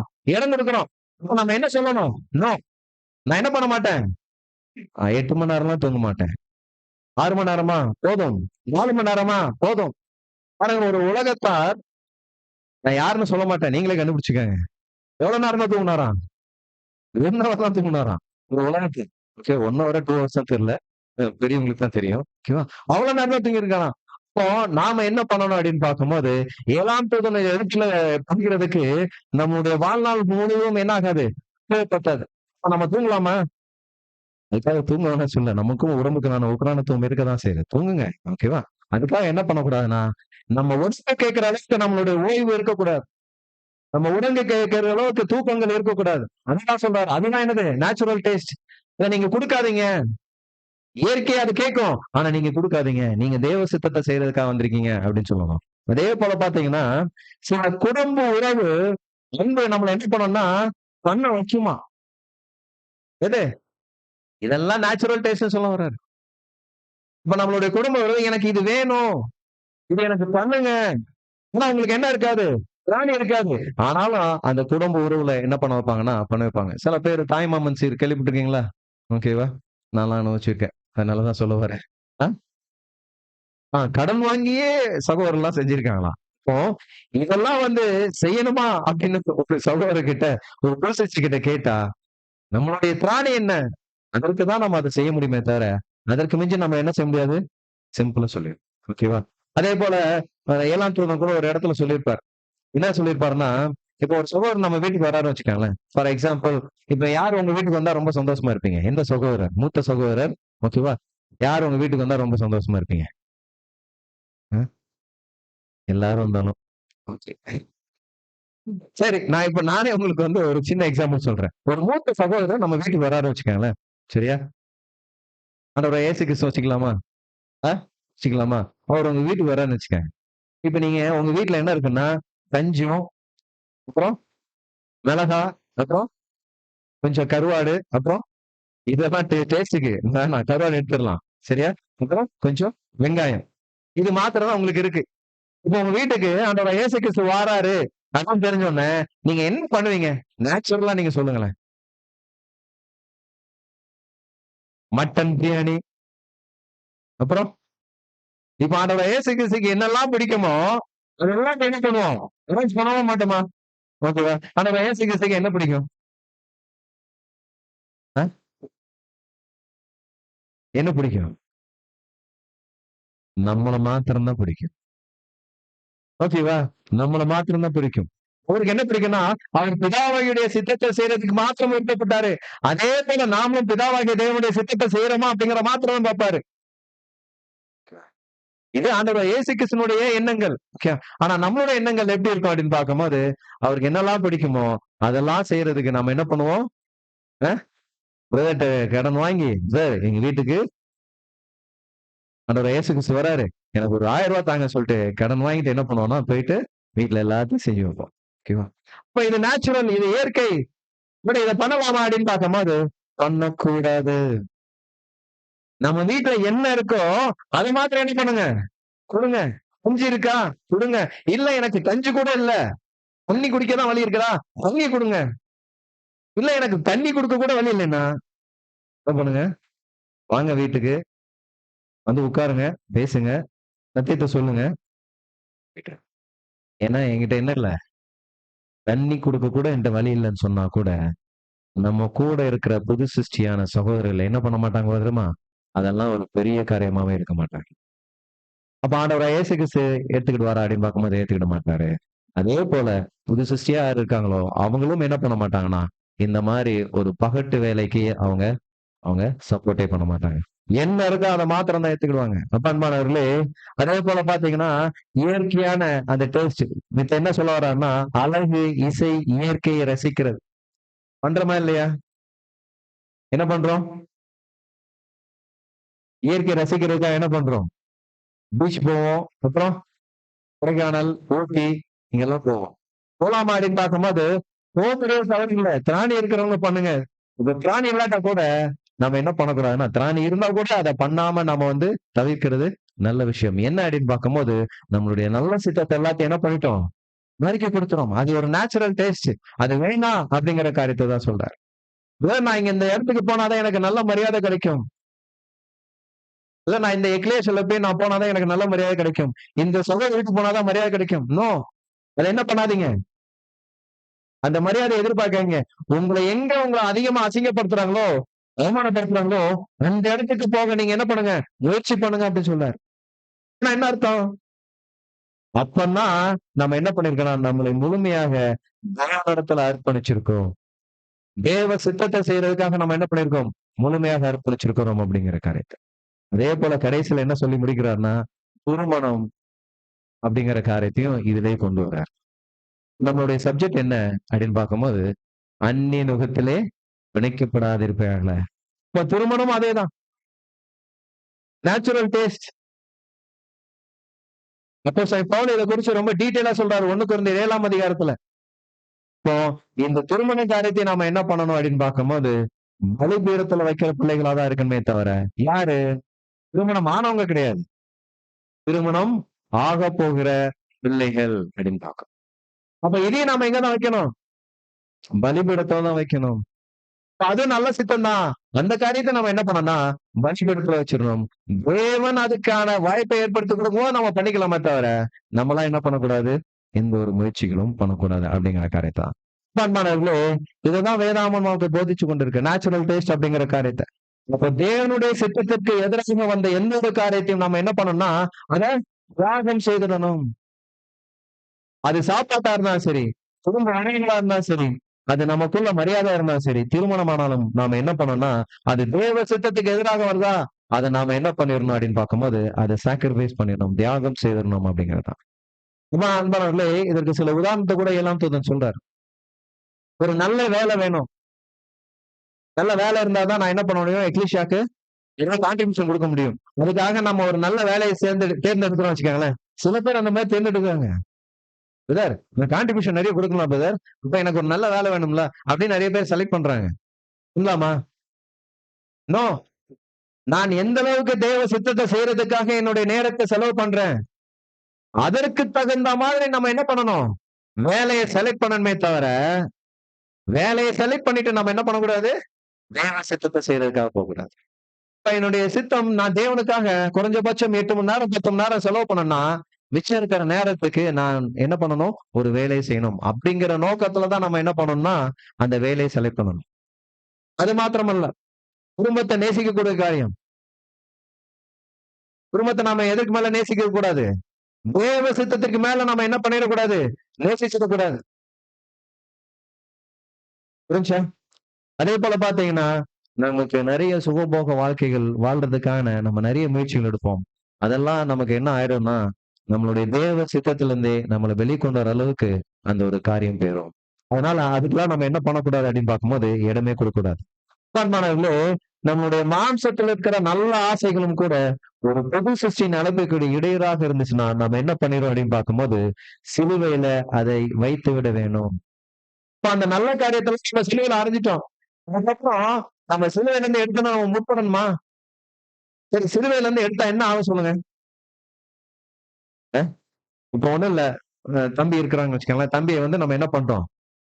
சிலுவையில அரைஞ்சிட்டோம்னு வச்சுக்கோங்க. ஒரு எக்ஸாம்பிள் தான் சொன்னேன். ஓகேவா? சிலுவையில அரைஞ்சிட்டோம் வச்சுக்கோங்களேன். 2 கையில ஆணி, கால்ல ஆணி. சரியா? அரைஞ்சாச்சு. சரியா? இப்ப இவரு என்ன பண்றாருன்னா, எனக்கு வந்து என்ன பண்ணணும்? கேம்ஸ் விளையாடணும் அப்படின்னு அவருக்கு விருப்பம் வருதுன்னு வச்சுக்கோங்களேன். அவருக்கு கேம்ஸ்னா உங்களுக்கு நீங்க புரிஞ்சுக்கங்க. நீங்க என்ன பண்ணுவீங்க? அ நம்ம என்ன பண்ணுவோம்? நீங்க நீங்க சொல்ல உங்களுக்கு சொல்லல. நம்ம அப்படின்னு வச்சுக்கிறேன். ஓகேவா? நம்ம என்ன பண்ணுவோம்? அவருக்கு கேம்ஸ் விளையாட பிடிக்கும். அதனால கைய எடுக்கணும். சரியா? கை எடுக்கும்போது என்ன ஆகும்? சிலுவையில இருந்து கை எடுக்கும்போது என்ன ஆகும்? அ சிலுவையில இருந்து கை எடுத்தோம் வச்சுக்கோங்களேன். என்ன ஆகும் சொல்லுங்க? கை என்ன பண்ணும்? வலிக்கும். ஆணில இருந்து எடுத்தா வலிக்குமா வலிக்காதா? ஒரு ஆணிய குத்திட்டு இப்படி உருவி பாருங்க. உருவி பாருங்க. வலி உயிர் போகும். அதுல இருந்தாட்டா கூட ஒண்ணும் பிரச்சனை கிடையாது. ஆனா உருவும்போது என்ன பண்ணும்னா ரொம்ப வலிக்குமா? அன்பானவர்களே, இந்த மாதிரி நம்மளுடைய கால்களும் சரி, நம்மளுடைய கைகளும் சரி, நம்மளுடைய சிந்தையும் சரி, தேவ சித்தத்திற்காக மாத்திரம் நம்ம பலி கொடுக்கணுமே தவிர, இந்த மாதிரி உலகப்பிரமான காரியங்களுக்கு நாம ஏதாவது செலவு பண்ண நினைச்சா கண்டிப்பா நமக்கு என்ன ஆகணும்? வலிக்கணும். அது எதுவா இருந்தாலும் சரி. அதுதான் அங்க சொல்லிட்டு வர்றாரு. ரொம்ப அன்பானவர்களே, இதைதான் நம்ம படிக்கிறோம். வாசிங்க.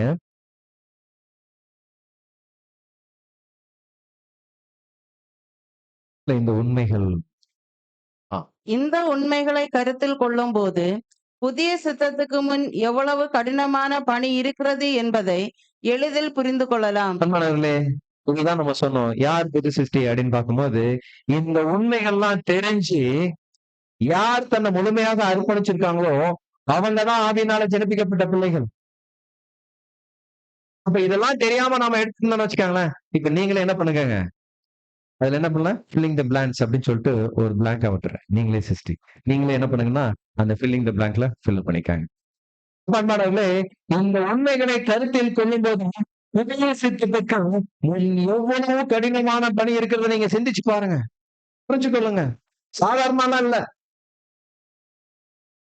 சண்டேயான எக்லேசியா வந்தோன்னு இடப்பட்ட நாட்கள்ல எக்லேசியா வர்றதுனால நம்ம புது சிருஷ்டி ஆயிடலாமா? நேரத்தை மாத்திரம் தான் செலவு பண்றீங்க.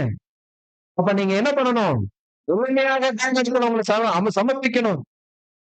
அப்படி சமர்ப்பித்தா மாத்திரம்தான் நாம ஒரு புது சிருஷ்டியாக நாம வாழ்ந்துட்டு இருக்கோம்னு அர்த்தம். அததான் சொல்றாரு பாருங்க. அடுத்த வாசிங்க. மாம்சத்தின் தியாகத்தை நிறைவேற்றுவதன் மூலம் ம். தேவனை பிரியப்படுத்துதல். ம். மாம்சத்துடன் உள்ள உறவுகளின் காரணமாக உருவாகும் எந்த ஆசைகள், தேவைகள் கவனிக்கப்பட வேண்டும். அவற்றுக்கு எந்த அளவிற்கு இடம் அளிக்க வேண்டும் என்பதை தெளிவாக அறிதல். சிஸ்டர் பாருங்க, இதெல்லாம் பிரதர், இதெல்லாம் வந்து நீங்களா எழுதி போட்டிருக்கீங்களா? நோ. உங்களுக்கு எல்லாம் ரெஃபரன்ஸ் கீழே கொடுத்துருப்போம் பாருங்க. வால்யூம் 6 வால்யூம் 6ல சாப்டர் 12 என்ன சாப்டர் தெரியுமா? மேரேஜல் ஆப்ளிகேஷன். அதாவது ஒரு புது சிருஷ்டியின் குடும்பமும் கடமைகளும் ஸ்லாக்கியங்களும் அப்படிங்கிற இதனாலதான் எடுக்கப்பட்ட இந்த சப்ஜெக்ட் எல்லாமே. நானா சொல்லல, அங்கதான் 7ஆம் தூதன் சொல்ற வார்த்தை தான். இப்ப அதுல முதல் பாயிண்ட் என்ன சொல்றாருன்னா, மாம்சத்தின் தியாகத்தை நிறைவேற்றுவது மூலம் தேவனை பிரியப்படுத்துதல். இப்ப பாருங்க, நம்மளோட நேச்சுரல் டேஸ்ட் எல்லாத்தையும் நம்ம என்ன பண்ணணுமா? தியாகம் செய்யணுமா? அப்படி நம்ம தியாகம் செய்தோம்னா யாரை நாம பிரியப்படுத்துறோமா? பிதாவாகிய தேவனை. எப்ப ஸ்லாக்கியம் நமக்கு கிடைச்சிருக்கு பாருங்க.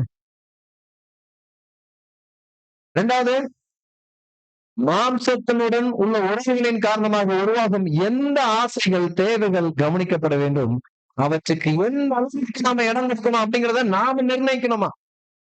புது சிருஷ்டி தான் என்ன பண்ணணுமா? அதுக்கு ஒரு லிமிட்டே வைக்கணும், எல்லை கோட வைக்கணும். இதை போயிடக்கூடாது. எனக்கு தானே இவ்வளவுதான், இதுக்கு மேல என்னால என்ன பண்ண முடியாது, செய்ய முடியாது அப்படிங்கறத நாம என்ன பண்ணணும்? பிக்ஸ் பண்ணணுமா? இதுதான் ஒரு புது சிருஷ்டி. மூணாவது, இந்த அனுமதிகளும் தளர்வுகளும் எந்த அளவிற்கு கொடுக்கப்படலாம். ஆனால் இந்த அனுமதியும் சரி, இந்த ஒரு லிபர்ட்டியும் சரி, எந்த அளவுக்கு நாம கொடுக்கணும் அப்படிங்கறத யார் பிக்ஸ் பண்ணணுமா? ஒரு புது சிருஷ்டி பிக்ஸ் பண்ணணும். என் மாம்சத்துக்கு இதுதான் செட் ஆகுமா? நான் புரோட்டா சாப்பிடக்கூடாது, பீஃப் சாப்பிடணும்னா சாப்பிடக்கூடாது. அது என்னுடைய உக்ரானத்துவம். எனக்கு தண்ணி இல்ல ஆவியில உள்ள சாப்பாடு மாத்திரம் தான் சாப்பிடணும், அதை மாத்திரம் சாப்பிட்டுட்டே போயிட்டு இருக்குமே தவிர, இல்ல என் மாம்சத்துக்கு என்ன தேவைப்படுது, இப்போ கொஞ்சம் புரோட்டாவும் கொஞ்சம் பீஃபும் தேவைப்படுதுன்னா அந்த மாதிரி போயிடக்கூடாது. ஏன் புரோட்டா பீஃப் நார்வேல் அதான் ரொம்ப ஃபேமஸ். எனக்கு இங்க வர நாள்லாம் அதான் சாப்பிடணும்னு தோணும். அப்ப அன்பானவர்களே, அதுக்கு நாம என்ன பண்ணக்கூடாது? இடம் கொடுக்க கூடாது. அப்படி இடம் கொடுத்தாலே நாம என்ன பண்றோம் அப்படின்னு பார்க்கும்போது, நம்மளுடைய பழைய சிருஷ்டிக்கு நம்ம இடம் கொடுத்துட்டு இருக்கோம், புது சிருஷ்டிக்கு இடம் கொடுக்கல. அதனால் உயிருக்கோ அல்லது மரணத்துக்கோ உள்ள உடன்படிக்கையை மீறாமல் இருக்க வேண்டும் என்பதை தீர்மானித்தாருங்க. அதனால நமக்கு என்ன ஆகுமா? நம்மளோட உயிருக்கும் சரி மரணத்துக்கும் அங்க ஒரு பெரிய பாதிப்பு வருமா? அதனால நாம என்ன பண்ணணும் அப்படின்னு பார்க்கும்போது, அதற்கு ஒரு லிமிட் வச்சிடணும். அந்த லிமிட் என்ன பண்ணிடக்கூடாது? கிராஸ் பண்ணவே விடக்கூடாது. எதை? நம்மளுடைய பழைய சிருஷ்டிய. அப்ப அன்பானவர்களே, இப்ப இந்த புது சிருஷ்டி நமக்குள்ள உருவாயிருச்சு. இப்ப நம்ம பழைய சிருஷ்டி எல்லாத்தையும் கண்ட்ரோல் பண்ணிட்டு இருக்கோம். இதுக்கப்புறம் நம்மள என்ன பண்ணும் அப்படின்னு பார்க்கும்போது, இந்த புது சிருஷ்டி நம்மளை பரிசுத்தமாக்குறதுக்குள்ள நடக்கும், நம்மளை வழி நடத்தும். Edification process, sanctification process. அப்ப நாம என்ன பண்ணணும்? பரிசுத்தமாக்குற காரியத்துல போகணும். இந்த பரிசுத்தமாக்குற காரியம் 2 பகுதிகளாக 7ஆம் தூதன் பிரிச்சிருக்காரு. வாசிங்க அடுத்து. பரிசுத்தமாக்குதல் என்பது 2 பகுதிகளை கொண்டுள்ளது. அதாவது மனிதனின் முழு அர்ப்பணிப்பின் பகுதி மற்றும் கடவுளின் முழு ஏற்றுக்கொள்ளுதலின் பகுதி. ஆனால் அது கூடுதலாக முன்னேற்றத்தின் ஒரு கூறுகளையும் கொண்டுள்ளது. கர்த்தருக்கு நாம் செய்யும் அர்ப்பணிப்பு அவரால் ஏற்றுக்கொள்ளப்படுவதற்கு அது நேர்மையாகவும் முழுமையாகவும் இருக்க வேண்டும் என்றாலும் ஒப்பீட்டளவில் சிறிய அளவிலான அறிவு மற்றும் அனுபவத்துடன் சேர்ந்துள்ளது. அப்ப அன்பானவர்களே, இதுதான் நம்ம முன்னாடியே பார்த்தோம். நான் இப்ப பரிசுத்த ஸ்தலத்துக்குள்ள வரேன்னா, இப்ப தேவன் என்ன பண்ணிருக்கணும்? அவருடைய குமாரனுடைய பலியின் புண்ணியத்தின் மூலம் நம்ம சாட்டப்பட்டிருந்த மாத்திரம் தான் நம்ம தேவன் முன்னாடி போய் நிக்க முடியும். இப்பதான் நம்ம ஆவியினால ஜெனிப்பிக்கப்பட முடியும். இப்பதான் நம்ம பரிசுத்தமாக்கலுக்குள்ளே போக முடியும். அப்ப நான் இப்ப ஆவியினால ஜெனிப்பிக்கப்பட்டதுக்கு அப்புறம் நான் இப்ப எங்க இருப்பேன்? நாம பரிசுத்த ஸ்தலத்துக்குள்ள இருப்போம். இப்ப பரிசுத்த ஸ்தலத்துல என்ன இருக்கு? அவ்வாறு அப்பங்கள், இந்த பக்கம் குத்துவிளக்கு, அப்புறம் என்ன இருக்கு? தூபபீடம். இந்த அவ்வாறு அப்பங்கள், அப்பந்தான் தேவனுடைய சத்தியத்தை நாம பரிசுத்த ஸ்தலத்துல இருக்கும் போதுதான் புரிஞ்சுக்க முடியும், அதன் பிரகாரம் நடக்க முடியும். அதன் பிரகாரம் நடக்கணும்னா நாம என்ன பண்ணணும்னா, தேவனுடைய அந்த பரிசுத்தாவி வேணும், குத்துவிளக்கு. அப்ப அந்த பரிசுத்தாவி இருந்தா மாத்திரம்தான் நம்ம கிரியை மூலயமா செய்ய முடியும். அன்பானவர்களே, நாம இதுக்கு முன்னாடி பார்த்த இந்த மாம்சத்துக்கு தேவையான எல்லா காரியத்தையும் நம்ம முழுமையாக விட்டு கொடுக்கணும்னா இது தேவனுக்கு பிரியமானது. இதை நாம விட்டு கொடுத்தா மாத்திரம் தான் நம்ம என்ன பண்றோம், நாம புது சிருஷ்டியாக நிலைச்சிருக்கிறோம். அப்பதான் நம்ம அந்த அன்பின் பிரமாணத்துக்குள்ள நாம வாழ்ந்துட்டு இருக்கிறோம். அததான் அங்க 7ஆம் தூதன் சொல்லிட்டு வர்றார். அப்போ நம்மளுடைய இருதயங்களின் திறன் சிறியதாக இருந்தாலும் அவை வளரும் போது, அவை பெரிதாகும் போது பரிசுத்தமாக்குதல் வேகத்தை தொடர வேண்டும். அப்ப நாம இந்த மாதிரி தேவனுடைய சத்தியத்தை பரிசுத்த ஸ்தலத்துல இருந்து கத்துக்கும் போதும், இதே போல அந்த பரிசுத்தாவை பெற்றுக்கொள்ளும் போது மாத்திரம்தான் நம்முடைய அந்த பரிசுத்தமாக்குதல் என்ன ஆகும், அதிகமாகும், அது வளர்ச்சி எடுக்கும். அப்படி இல்லைன்னு வச்சுக்கோங்க, வளர்ச்சி எடுக்காது, அது ஒரே இடத்துலதான் நின்னுட்டு இருக்கும்.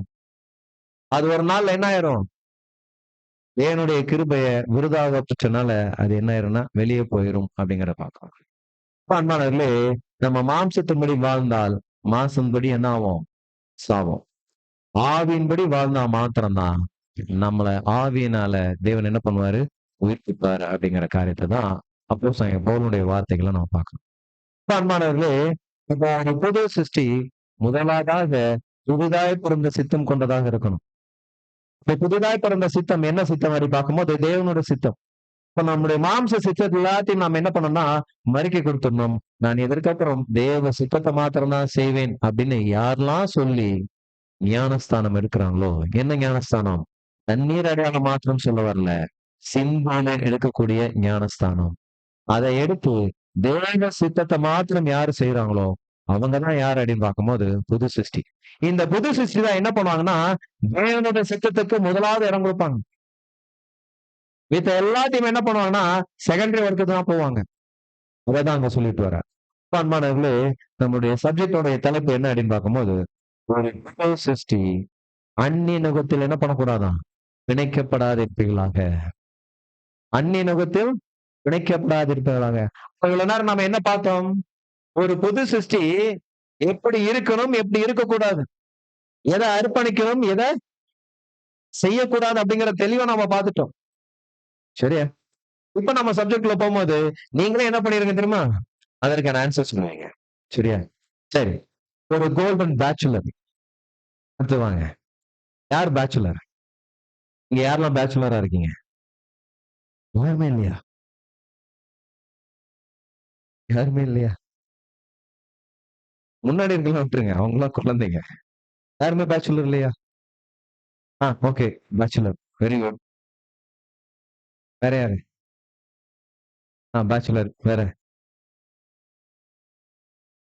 வேற யாரும் இல்லையா இங்க?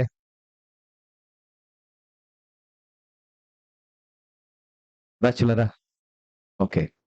இப்ப அன்பானவர்களே, இப்ப இந்த சப்ஜெக்ட் குள்ள போகும்போது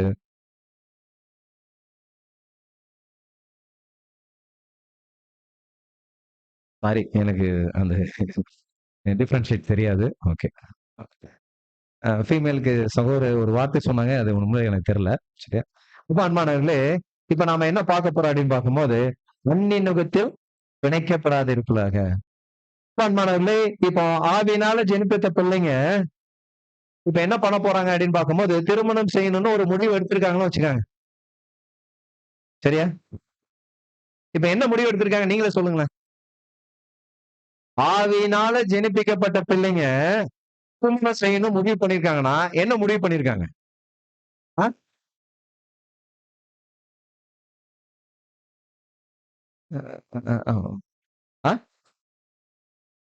கரெக்ட். ஓகே, அதெல்லாம் டேர்ம்ஸ் நம்ம அப்புறம் தான் பார்க்க போறோம். டேர்ம்ஸ் அண்ட் கண்டிஷன் எல்லாம் அப்புறம் தான் பார்க்க போறோம். முதல்ல என்ன பண்ணிருக்காங்கன்னா, அவங்க என்ன பண்ணிருக்காங்க, தன்னுடைய தன்மை என்ன பண்ணிருக்காங்கன்னா பலிபீடத்துல வச்சிட்டாங்க. வச்சாங்களா இல்லையா? நான் சொல்ல புரியுதா? அவங்க என்ன பண்ணிட்டாங்கன்னா தன்னுடைய கன்னித்தன்மை முழுமையும் பலிபீடத்துல பலியாக செலுத்திட்டாங்க. இப்ப அவங்க எங்க இருக்கிறாங்க, பிரகாரத்துல இருந்து எங்க போயிட்டாங்க, சிசுஸ்தலத்துக்குள்ள போயிட்டாங்க. புரிஞ்சா? இப்ப இவங்க என்ன பண்றாங்கன்னா மேரேஜ் பண்ணணும் முடிவு எடுக்கிறாங்க. மேரேஜ் பண்ணணும் முடிவு எடுக்கிறதுல தவறு கிடையாது. ஆனா நாம என்ன முடிவு பண்றோம் அப்படின்னு பார்க்கும்போது என்ன பண்றோம், கொஞ்சம் இடம் கொடுக்கிறோம். எதுக்கு?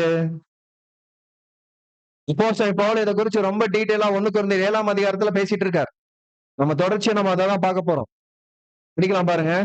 1 Corinthians 7:27 அதுல இருக்கும். நீ மனைவியோடே கட்டப்பட்டிருந்தால் ம். வீழ்க்கப்பட வகை தேடாதே. ம். நீ மனைவி இல்லாதவனாய் இருந்தால் மனைவியை தேடாதே. சரி. மேரேஜ் பண்ணவங்க என்ன பண்ணக்கூடாது? கண்டிப்பாக மனைவிய புரியறதுக்கு யோசிக்கவே கூடாது. அது எப்பேற்பட்ட சூழ்நிலையா இருந்தாலும் சரி. புரிஞ்சா? அதுக்கு சில கண்டிஷன்ஸ் குடுத்திருக்காரு. நம்ம அதுக்குள்ள நம்ம போக விரும்பல. ஓகே. அது நம்ம தனி சப்ஜெக்ட். நம்ம இப்ப அதுக்குள்ள போகல. ஓகேவா? ஆனா எப்பேற்பட்ட சூழ்நிலையா இருந்தாலும் நாம போகக்கூடாது. அவங்கள பிரிச்சு போகக்கூடாது அப்படிங்கிறதுதான். இப்போ 2வது ஒரு செஷன் 2வது பார்ட்ல சொல்றாரு, நீ மனைவி இல்லாதவனா இருந்தால் என்ன பண்ணாதீங்க? மனைவிய தேடாத அப்படின்னு சொல்லிட்டாரு. நான் சொல்லல. யார் சொல்றாரு? அப்போஸ்தலன் பவுலே சொல்லிட்டார். யாரு? அதுதான் நல்லா புரிஞ்சுக்கணும். ஒரு புது சிருஷ்டி. ஓகேவா? இப்போ எனக்கு இப்ப நான் தான் புது சிருஷ்டி. நான் தான் பேச்சுலர் வச்சுக்கோங்களேன். எனக்கு மேரேஜ் ஆயிடுச்சு. 2 பிள்ளைங்க இருக்காங்க. உங்களுக்கு தெரியும். ஓகேவா? நான் ஒரு எக்ஸாம்பிளுக்கு நான் சொல்றேன். நான் தான் இப்ப பேச்சுலர். நான் தேவனுக்காக முழுமையா அர்ப்பணிச்சிருக்கேன். இப்ப நான் இப்ப எனக்கு கல்யாணத்துக்காக நான் ஒரு பொண்ணு தேடலாமா அப்படின்னு பார்க்கும்போது, நான் என்ன பண்ணக்கூடாதான்? தேடாதன்னு சொல்லிட்டு எனக்கு யார் சொல்றாரு அட்வைஸ்? அப்போஸ்தலன் பவுல் ஒரு பேச்சுலரா இருந்தவரு எனக்கு அட்வைஸ் பண்றாரு. ஏன்? காரணம் இல்லாம இருக்குமா? 32 வாசிங்க. நீங்கள் கவலையற்றவர்களாய் இருக்க விரும்புகிறேன். என்னவா? என்ன சொல்றாரு? 32 நீங்கள் கவலை இல்லாம இருக்கணும்னா என்ன பண்ணாதீங்க? என்ன பண்ணாதீங்க? உன்னைய சொல்லிட்டாரு. நீ கவலை இல்லாம இருக்கணும்னா என்ன பண்ணாதீங்க? மேரேஜ் பண்ணாதீங்க அப்படின்னு சொல்லிட்டாரு. புரிஞ்சுச்சா அன்பானவர்களே? ஆனா என்ன அர்த்தம்? இப்பெல்லாம் எல்லாரும் தூக்கத்துல இருந்து எந்திரிச்சிட்டாங்க எல்லாரும். ஏன்? வேற இப்பதான் உங்களுக்கு தெரியும் சொல்றீங்க. அன்பானவர்களே.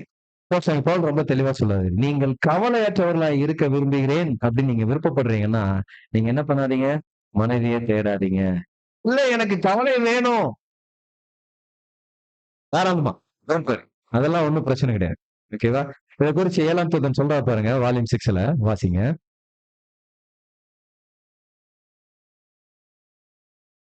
அடுத்து. இங்கே இன்னொரு சிரமம் எழுகிறது. ம். மாம்சம் தன்னிச்சையாக சாகாது. ம். அது சித்தத்தால் மனதினால் புதிய சிருஷ்டியால் கொல்லப்பட வேண்டும். ம்.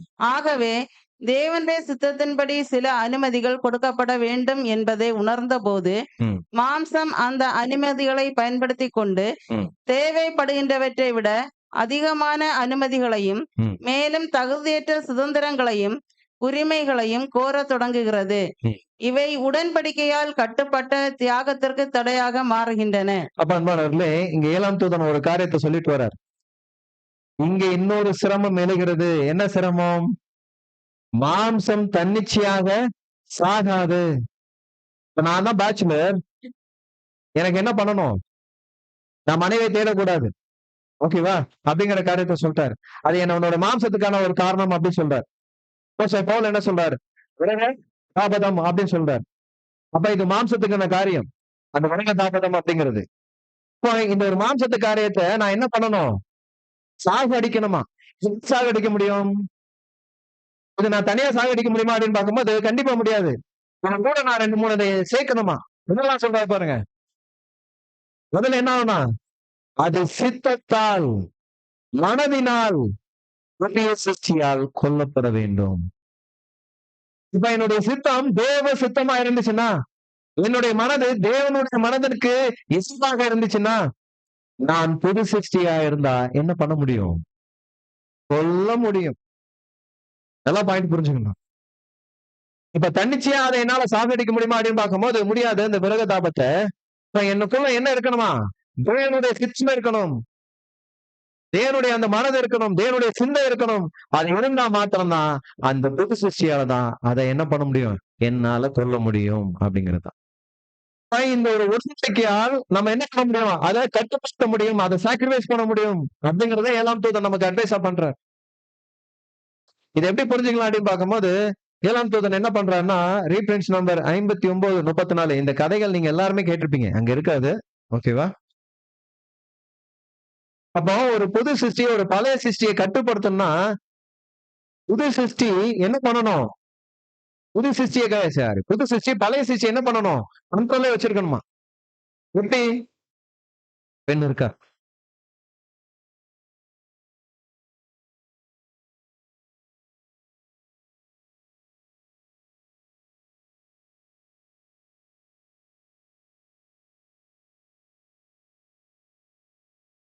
இந்த புள்ளி யாருக்கெல்லாம் தெரியுது? தெரியுதா? தெரியுதா? இந்த புள்ளி என்னவா இருக்குன்னு சொல்லுங்க. நம்ம இப்ப என்ன பேசிட்டு இருக்கோம்? புது சிருஷ்டி பழைய சிருஷ்டின்னு பேசிட்டு இருக்கோம். ஓகேவா? இப்ப சொல்லுங்க, இந்த புள்ளி என்னவா இருந்தா என்னால கண்ட்ரோல் பண்ண முடியும்? ஆ? இந்த புள்ளி பழைய சிருஷ்டியா இருக்கணும். புரிஞ்சா? இந்த புள்ளி என்னவா இருக்கணும்? பழைய சிருஷ்டியா இருக்கணும். இது ஃபுல்லா எப்படி இருக்கணும்? புது சிருஷ்டியா இருக்கணும். ஆனா இந்த புது சிருஷ்டி என்ன பண்ண முடியும்? கண்ட்ரோல் பண்ண முடியும். உங்க நேரம் ஆப்போசிட்டா இருந்துச்சுன்னா யோசிச்சு பாருங்களேன். முடியாது. சீரியஸா சொல்றேன். கண்டிப்பா முடியாது. இப்ப அன்பானவர்களே, இங்க அதான் 7ஆம் தூதன் நமக்கு சொல்றாரு. ஒரு புது சிருஷ்டி என்ன பண்ணணும்? நம்ம நன்றாக வளர்ந்திருக்கணும். அது வளர்ச்சிக்குள்ள கொண்டு போயிருக்கணும். அப்பதான் என்ன பண்ண முடியும் அப்படின்னு பார்க்கும்போது, ஒரு பழைய சிருஷ்டியை கண்ட்ரோலுக்குள்ள கொண்டு வர முடியும். இதற்குதான் 7ஆம் தூதன் அந்த ஒரு கதையை சொல்லியிருப்பார். என்ன கதை அப்படின்னு பார்க்கும்போது, கழுத கதை தெரியுமா? சிஸ்டர் மட்டும் தான் தலையாட்டுறாங்க. கழுத கதை என்ன அப்படின்னு பார்க்கும்போது, ஒரு நல்ல ஒரு பனி பிரதேசம். எந்த ஊர் எடுத்துக்கலாம்? குணமணால் எடுத்துக்கலாமா? அந்த மாதிரி ஒரு பனி பிரதேசத்துல ஒரு கழுதை வந்து வெளியே நின்னுட்டு இருக்கு. அப்ப அங்க ஒரு தச்சன் வந்து ஒரு இடத்துல வந்து வேலை செஞ்சுட்டு இருக்காரு. தச்சன் வேலை செய்யற இடம்னா எப்படி இருக்கும்? அவர் இரும்பு பட்டறை வச்சிருப்பாரு, அங்க போட்டு வச்சிருப்பாரு. அப்ப அங்க என்ன பண்ணுவாருன்னா, நெருப்பு மூட்டி வச்சிருப்பாரு. அதனால அங்க எப்படி இருக்கும்? கதன்னு இருக்கும்ல. ஓகேவா? அந்த ஒரு குளிர் பிரதேசத்துல கலகாம இருந்துச்சுன்னா நல்லா தானே இருக்கும். அந்த மாதிரி ஒரு சூழ்நிலை தான் அந்த குளிர் பிரதேசம். சரியா? இப்ப இவன் என்ன பண்ண அந்த கழுதை வச்சா சொல்லா என்ன பண்ண? என் மூஞ்ச மாத்திரம் என்ன பண்றேன்? கொஞ்ச நேரம் உன்னுடைய வெண்டுக்குள்ள வச்சுக்கிறேன். உன்னுடைய கொட்டாய்க்குள்ள வச்சுக்கிறேன் அப்படின்னு கேக்குது. எது கேக்குது? பழைய சிருஷ்டி கேக்குது. புரிஞ்சுச்சா? ஆ? இப்ப என்ன பண்றோம்னா பழைய சிருஷ்டிக்கு கொஞ்சம் இடம் கொடுத்துடுறோம். வாப்பா நீ என்ன பண்ணு? எடுத்துக்கோ. உன் மூஞ்ச மட்டும் என்ன பண்ணிக்கோ? வச்சுக்கோ அப்படின்னு சொல்லிட்டு நம்ம இடம் கொடுத்துடுறோம். சரியா? இப்ப என்ன நடக்கும்? என் காலை கொஞ்சம் உள்ள வச்சுக்கிறேன். எது கேக்குது? எது கேக்குது? பழைய சிருஷ்டி கேக்குது. ஓகேவா? என்ன பண்றோம்? கொஞ்சம் கொஞ்சமா இடம் கொடுத்துட்டு இருக்கோம். இப்ப கழுதை என்ன பண்ணுதுன்னா, கழுத்தை உள்ள கொண்டு வந்துச்சு. அடுத்து என்ன பண்ணுது? காலை உள்ள கொண்டு வந்துச்சு. சரியா? இப்ப அடுத்து கேக்குது. சொல்லா ரொம்ப குளிரா இருக்கு வெளிய. ஆனா அது சொல்ற ரீசன் எல்லாம் பாருங்க. ரொம்ப நியாயமா இருக்கு. எப்படி இருக்கு? நியாயமா தானே இருக்கு. குளிர் பிரதேசத்துல எல்லாரும் எதிர்பார்க்கிறது தானே. ஓகேவா? ஒரு நல்ல அட்மாஸ்பியர் எதிர்பார்க்கிறது தானே. அந்த மாதிரி நியாயமான விஷயங்களை சொல்லி, அது என்ன பண்ணுது பழைய சிருஷ்டி நமக்குள்ள வருமா? கொஞ்சம் கொஞ்சமா உள்ள வருமா? இப்ப கடைசியில என்ன ஆயிரும் தெரியுமா? இந்த கொல்லனை இந்த கொல்லனை கழுதை என்ன பண்ணுமா? எட்டி உதைச்சு வெளியே தள்ளுமா? இப்ப யார் அதுக்குள்ள இருப்பாங்க? கழுதை மாத்திரம் தான் இருக்கும். அப்படின்னா என்ன அர்த்தம் அப்படின்னு பார்க்கும்போது, ஒரு பழைய சிருஷ்டிக்கு நாம கொஞ்சமா இடம் கொடுத்துட்டோம். அதை நம்மள கொஞ்சம் கொஞ்சமா உள்ள வந்து நம்மள என்ன பண்ணிரும்? இந்த புது சிருஷ்டி என்ன பண்ணிரும்? வெளியே தள்ளிடும். அன்பானவர்களே, அதுதான் பாக்குறோம். இது பழைய சிருஷ்டியா இருக்கணும். இது ஃபுல்லா எப்படி இருக்கணும்? ஒரு புது சிருஷ்டியா இருக்கணும். அப்பதான் நம்ம என்ன பண்ண முடியும்னா கண்ட்ரோல் பண்ண முடியும். நம்ம புது சிருஷ்டிக்கு என்ன பண்ணிடக்கூடாது? இடமே கொடுக்கக்கூடாது. அப்போ கொஞ்சம் நம்ம இடம் கொடுத்துட்டோம். நம்ம என்ன ஆயிடுவோம்? மாட்டிக்கிடுவோம். ஏன்னா அன்பானவர்களே, திருமணம் அப்படிங்கிற காரியம் கொஞ்சம் தான். இல்ல கொஞ்சம் புரிஞ்சா? இது யாருக்கு? பேச்சுலருக்கு. இப்பெல்லாம் நீங்க எடுத்துக்கங்க. இப்ப மேரேஜ் ஆனவங்களுக்கு எது கொஞ்சம் பழைய சிருஷ்டின்னு சொல்லுங்க. எது? நீங்க கையில வச்சிருக்கீங்கல்ல அதுதான். வேற ஒண்ணும் கிடையாது. நான் புதுசா எல்லாம் சொல்ல போறது இல்ல. இருக்கா இல்லையா? நம்மளுடைய அதிகமான நேரத்தை எதுதான் ஆக்குபை பண்ணுது? அதுதான் ஆக்குபை பண்ணுது. கொஞ்சம் இடம் கொடுத்தாலே போதும். அது நம்மள என்ன பண்ணிடுது? முழுங்கிடுது. நாம அதுல என்ன ஆயிரோம்னா மூழ்கி போயிரும் அன்பானவர்களே. அன்பானவர்களே, இப்ப நம்மளுடைய இந்த மாம்சத்தினுடைய ஆசைகளுக்கு கொஞ்சம் கொஞ்சமா இடம் கொடுக்க என்ன ஆயிரும் அப்படின்னு பார்க்கும்போது, இந்த பழைய சிருஷ்டி கம்ப்ளீட்டா என்ன பண்ணிடலாம்? இந்த புது சிருஷ்டியை ஆக்குபை பண்ணிரும். இப்ப கண்டிப்பா நம்ம என்ன பண்ணக்கூடாது அப்படின்னு பார்க்கும்போது, கொஞ்சம் கூட இடம் கொடுக்காத அளவுக்கு நாம என்ன பண்ணணும்? தடை கற்களை போட வேண்டும். தீர்மானம் எடுக்கணும். நோ, நோ மீன்ஸ் நோ தான் தவிர, இல்ல கொஞ்சம் வேணாம். நோ மீன்ஸ் நோ தான். இல்ல நான் கொஞ்சம் இடம் எடுக்கிறேன். வேண்டவே வேண்டாம். அது உங்களுக்கு ஆபத்து. உங்களுடைய புது சிருஷ்டி அதை என்ன பண்ணிரும்? சாப்பிடும். அது வேணாம் அப்படிங்கிற காரியத்தை தான் அன்பானவர்களே அதான் அங்க சொல்லிட்டு வரேன். அப்போ திருமணம் பண்ணாதவர்கள், தன்னை முழுமையாக அர்ப்பணித்த பிள்ளைகள் திருமணம் பண்ணலாம் அப்படின்னு முடிவெடுக்கிறது தவறு கிடையாது. ஆனா இங்க அப்போஸ்தலன் பவுல் என்ன ஒரு அறிவுரை சொன்னான்னா, வேணாம். நீங்க மனைவி என்ன பண்ணாதீங்க? தேடாதீங்க. ஏன் தேடாதீங்க சொல்றாரு? நாம இருக்கக்கூடிய காலப்பகுதி ரொம்ப கொஞ்ச காலப்பகுதி. நம்ம தீர்க்க தரிசனத்தினுடைய நிறைவேறுதலுடைய காலப்பகுதியில இருக்கிறோம். எல்லா அறுவடை காலப்பகுதியில நாம இருந்துட்டு இருக்கோம். இன்னும் கொஞ்சம் தான் இருக்கு. அது இன்னும் கொஞ்ச நாட்கள் முடிய போகுது. நீங்க தேவ சித்தத்தை மாத்திரம் செய்யுங்க. உங்களுடைய மகிமை நீங்க நினைக்க கூடாத ஒரு இடம். இந்த திவ்ய சுபாவம் நீங்க எல்லாம் பார்க்கவே முடியாத அந்த மாதிரி ஒரு சுபாவத்தை நாம போறோம். அந்த இன்மைக்கான இந்த ஒரு காரியத்துக்காக உங்களுடைய புது சிருஷ்டியை இழந்துடாதீங்க அப்படிங்கிற காரியத்தை தான் சொல்லிட்டு வர்றாரு. அன்பானவர்களே, ரெஃபரன்ஸ் நம்பர் 1554 சொல்றாரு, வாசிங்க. 1 கொரிந்தியர் 7:23. நீங்கள் கிரயத்துக்கு கொல்லப்பட்டீர்கள், மனுஷருக்கு அடிமைகளாகாதிருங்கள். அடுத்து வாசிங்க. ஆர்சி பைபிள்ல. நீங்கள் ஆண்டவரால் விலை கொடுத்து மீட்கப்பட்டீர்கள், எனவே மனிதருக்கு அடிமையாக வேண்டாம். அப்ப அன்பானவர்களே, நம் ஆண்டவராகிய இயேசு கிறிஸ்து மூலமாக நம்ம என்ன பண்ணிருக்கோம்னா, கிரயத்துக்கு பெற்றுக் கொண்டு இருக்கிறோம். நம்மளை விலை கொடுத்து வாங்கியிருக்காராம். விலை கொடுத்து வாங்கினது எப்படி ஆண்டவராகிய இயேசு கிறிஸ்து தேவ சித்தத்தை மாத்திரம் செஞ்சாரோ, தான் நாம தேவ சித்தத்தை மாத்திரம் செய்யலாம். வேற எதுக்கு நம்ம இடம் கொடுக்க வேணாம். கொஞ்சமா ஆனா இது கொஞ்சம் தப்புதான். ஆனாலும் நீங்க பண்ணுங்க, முழுமையா அர்ப்பணிங்க. தேவன் அதுக்கான எல்லா பலத்தையும் கொடுப்பாரு. அததான் அங்க சொல்லிட்டு வர்றாரு.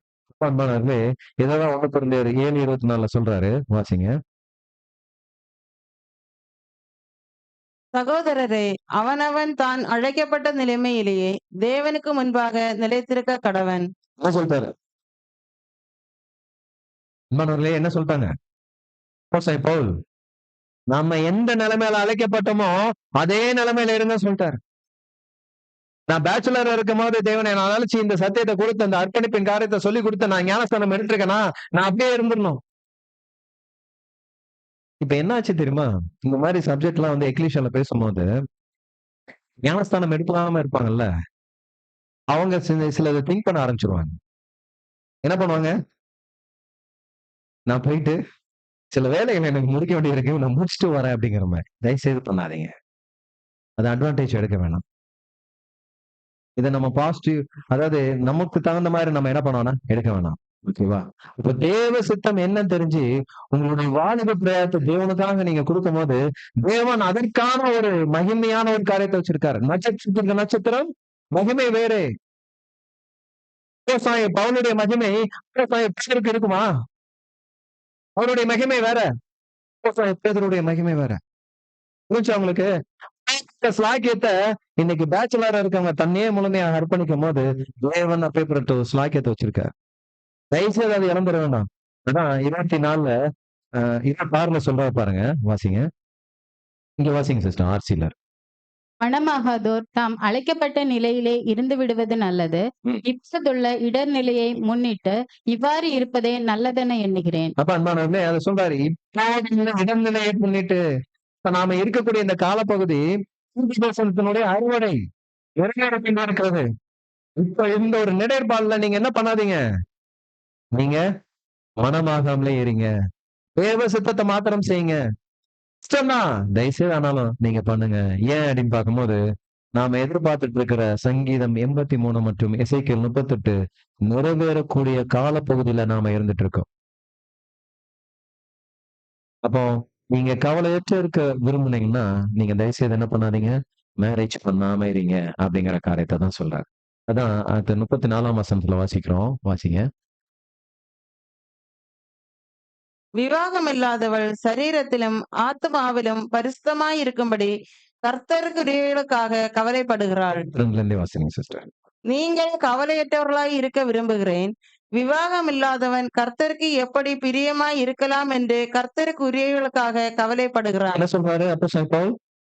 விவாகம் இல்லாதவன் கர்த்தருக்கு எப்படி பிரியமானவருமா இருக்கணும் அப்படின்னு சொல்லிட்டு சிந்திச்சு கொண்டு இருக்கிறாராம். அது சகோதரியா இருந்தாலும் சரி, சகோதரா இருந்தாலும் சரி.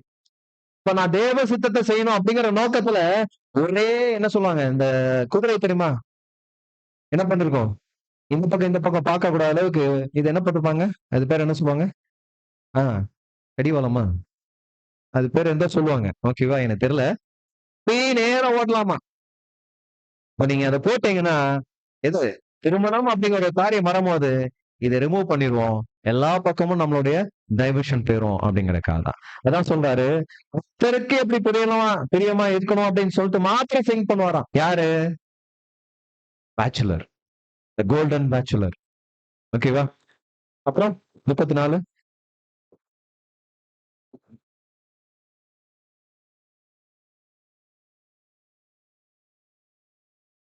விவாகம் இல்லாதவள் சரீரத்திலும் ஆத்மாவிலும் பரிசுத்தமாய் இருக்கும்படி கர்த்தருக்குரியவர்களுக்காக கவலைப்படுகிறாள். இப்ப பாருங்க, சகோதரிக்கும் சரி சகோதரனுக்கும் சரி விவாகம் இல்லாம இருங்க. அப்ப நீங்க என்ன பண்ணலாம், கர்த்தருக்குரியவர்களை குறிச்சு நீங்க என்ன பண்ணலாம், சிந்திச்சு கொண்டு அதை மாத்திரம் செய்யலாம். விவாகம் அப்படிங்கிற ஒரு காரியத்துல போகும்போது உங்களுக்கு நிறைய கடமைகள் வந்துடும், நிறைய பொறுப்புகள் வந்துடும். இப்ப உங்களுக்குள்ள ஆட்டோமேட்டிக்கா என்ன வந்துடும், ஒரு கவலை வந்துடும். சோ அந்த ஒரு காரியத்துக்காக தான் சொல்றாரு. அடுத்த வசனம் வாசிங்க, அதுதான் ரொம்ப முக்கியமான வசனம். 1 கொரிந்தியர் 7:35. இதை நான் உங்களை கண்ணியில் அகப்படுத்த வேண்டும் என்று சொல்லாமல் உங்களுக்கு தகுதியாய் இருக்கும் என்றும் நீங்கள் கவலை இல்லாமல் கர்த்தரை பற்றி கொண்டிருக்க வேண்டும் என்றும் உங்கள் சுய பிரயோஜனத்துக்காகவே சொல்லுகிறேன். இங்கிலீஷ்ல ரொம்ப அழகா இருக்கும், அந்த வாசிங்க. I am saying this for you, your own good, not to restrict you. Not to restrict you. அப்படின்னா என்ன அர்த்தம்? உங்களை கட்டுப்படுத்துறதுக்காக இல்ல. நீங்க இப்படி இருந்தீங்கன்னா நல்லது. நீங்க தேவ சித்தத்தை மாத்திரம் செய்யலாம், நீங்க தேவனுக்காக மாத்திரம் வாழலாம். ஒரு காரியத்தை தான் அங்க சொல்லிட்டு வர்றாரு நம்மளுடைய அப்போஸ்தலன் Pavul. So not to restrict you, but that you may live in the right way and undivided devotion to the Lord அப்படின்னு சொல்றாரு. இப்ப அன்பானவர்களே, நாம இந்த மேரேஜ் அப்படிங்கிற காரியம் நீங்க தேவ சித்தத்தை செய்யணும்னு முடிவு பண்ணிட்டீங்கன்னா அதை என்ன பண்ணிருங்க, ஓரமா தள்ளி வச்சிருங்க, வேணான்னு முடிவு பண்ணுங்க அப்படின்னு சொல்றாரு. ஆனா அது நீங்க கண்டிப்பா பண்ணணும்லாம் சொல்ல வரல, ஓகேவா. ஏன்னா நீங்க கண்டிப்பா பண்ணணும் அப்படின்னு திருநெல்வேலில இருந்து ஒரு சகோதரர் வந்து சொல்லிட்டு போட்டாரு அப்படிலாம் நீங்க நினைக்கிறாங்க, ஓகேவா. நான் அந்த மாதிரி சொல்லவே இல்லை, ரொம்ப தெளிவா வசனம் தான் சொல்லியிருக்கேன். நாளைக்கு ஏதாவது வந்து சொல்லிடுவாங்க, திருநெல்வேலில இருந்து அலெக்ஸ்னு ஒரு சகோதரர் வந்தாரு, அவர் வந்து மேரேஜ் பண்ணக்கூடாதுன்னு, பேச்சுலர் பண்ணக்கூடாதுன்னு சொல்லிட்டு போயிட்டாரு. அப்படிலாம் நான் இங்க எதுவுமே சொல்லல. இங்க எல்லாமே 7ஆம் தூதனுடைய எழுத்துக்கள்லாம். இங்க என்ன சொல்றாருன்னா, நீங்கள் உங்களை கட்டுப்படுத்துறதுக்காக அல்ல, நீங்க அதுல கண்ட்ரோலா இருக்கணும், தேவ சித்தத்தை செய்யணும், தேவனுடைய நோக்கம் மாத்திரம் தான் உங்களுடைய நோக்கமா இருக்கணும் அப்படிங்கிற காரியத்துக்காக மாத்திரம் தான் இந்த ஒரு அட்வைஸ் பண்ணிட்டு இருக்காரு. அதான் 1 கொரிந்தியர் 7:30 சொன்னாரு, எனினும் திருமணம் செய்யாமல் இருப்பவர் அதை விட நல்லதையே செய்கிறார் அப்படின்னு சொல்றாரு. இப்ப நான் ஒரு பேச்சுலர், நான் இப்ப மேரேஜ் பண்ணாம இருக்கிறேன்னா என்ன பண்றேன் அப்படின்னு பார்க்கும்போது, தேவனுடைய சித்தம் தான் என்னுடைய சித்தம், அதை மாத்திரம் செய்யற பிள்ளையாக மாத்திரம் தான் நான் இருப்பேனே தவிர அது எப்பேற்பட்ட நல்லதான், திருமணம் செய்யாமல் இருப்பதை அதை விட நல்லதையே செய்கிறார் அப்படிங்கிற காரியத்தை தான் சொல்றார். அன்பானவர்களே, என்னுடைய வழிகள் எல்லாம் நான் யெகோவா தேவனுக்கணும் தேவனுடைய சித்தத்துக்காக நான் முழுமையாக ஒப்பு கொடுக்கும் போது தேவன் அதுல பிரியப்படுவார். என்னுடைய நேச்சுரல் டேஸ்ட்க்கு நான் என்ன பண்ணல, இடமே கொடுக்கல, நான் தேவ சித்தத்தை செய்யணும் அப்படிங்கிற நோக்கத்துக்காகவே அவர் என்ன பண்றாருன்னா அங்க என்னையே நான் முழுமையாக கொடுக்கிறேன் அப்படின்னு சொல்றார். அதான் சொல்ற பிரசங்கி 12:1, நீ உன்னுடைய வாலிப நாட்களும் உன்னை படைத்தவரை நினை அப்படின்னு பார்க்கலாம். அவருக்காக நீ முழுமையா கொடுக்கும் போது தேவன் நமக்காக என்ன பண்ணி வச்சிருப்பான்னா ஒரு மாபெரும் ஒரு ஸ்லாக்கியத்தை வச்சிருப்பாரு. அன்பானவர்களே, இதை நாம எப்ப புரிஞ்சுக்கலாம் அப்படின்னு பார்க்கும்போது, ஆசரிப்பு கூடாரத்துல தன்னுடைய பலியை எல்லாத்தையும் என்ன பண்ணிட்டோம் அப்படின்னு பார்க்கும்போது பிரகாரத்திற்குள்ள பலிபீடத்துல வச்சிட்டோம். இப்போ அந்த பலியை நாம முழுமையா செலுத்துறதுக்கு தேவன் நமக்கு ஒரு வாய்ப்பை கொடுத்திருக்கார். அதனாலதான் நீங்க என்ன பண்ணுங்கன்னா, மேரேஜ் அப்படிங்கிற காரியத்தை நீங்க தவிருங்க, அது உங்களுக்கு நல்லது. நீங்க தேவ சித்தத்தை மாத்திரம், தேவனுடைய நோக்கத்தை மாத்திரம் நீங்க ஓடுங்க அப்படிங்கிற காரியத்தை தான் அங்க சொல்றாரு. ஏன் நாம இப்ப எங்க இருந்துட்டு இருக்கோம், பரிசுத்த ஸ்தலத்துல இருந்து இருக்கோம். பரிசுத்த ஸ்தலத்துல இருக்கிறவங்க தேவ சித்தம் என்ன, தேவனுடைய காரியம் என்ன, அதுல மாத்திரம் தான் நம்ம டிராவல் பண்ணணுமா. இதுதான் சங்கீதம் 45:10 10:11 சொல்றாரு பாருங்க, வாசிங்க. குமாரத்தியே கேள், நீ உன் செவியை சாய்த்து சிந்தித்துக்கொள், உன் ஜனத்தையும் உன் தகப்பன் வீட்டையும் மறந்துவிடு. ம். ராஜா உன் அழகில் பிரியப்படுவார், ம். உன் ஆண்டவர் ஆகியால் அவரை பணிந்து கொள். அப்ப அன்பானவர்களே, குமாரத்தை கேள், நீ உன் செவியை சாய்த்து சிந்தித்துக்கொள், உன் ஜனத்தையும் உன் தகப்பன் வீட்டையும் மறந்துவிடு. அப்படின்னா என்ன அர்த்தம்னா, நம்மளுடைய அப்பா அம்மா எல்லாம் மறந்துட்டு வர சொல்றாரா? கிடையாது. பூமிக்குரிய ஐக்கியங்கள், என்ன தேவ சித்தத்தை செய்யக்கூடாத அளவுக்கு சில ஐக்கியங்கள் இருக்கும்ல, அதெல்லாம் என்ன பண்ணுங்க, நீங்க ஒதுக்கி வச்சிருங்க. அப்பொழுது ராஜா உன் அழகில் நம்மளுடைய பியூட்டில என்ன பண்ணுவார்னா, அவர் ரொம்ப பிரியப்படுவார். அவர் உன் ஆண்டவர் ஆகையால் அவரை நீ பணிந்து கொள் அப்படிங்கிற காரியத்தை தான் சொல்றார். அன்பானவர்களே, சில பேர் இந்த மாதிரி தன்னை முழுமையாக அர்ப்பணிச்சு இருக்கிறவங்களும் இருக்கதான் செய்யறாங்க.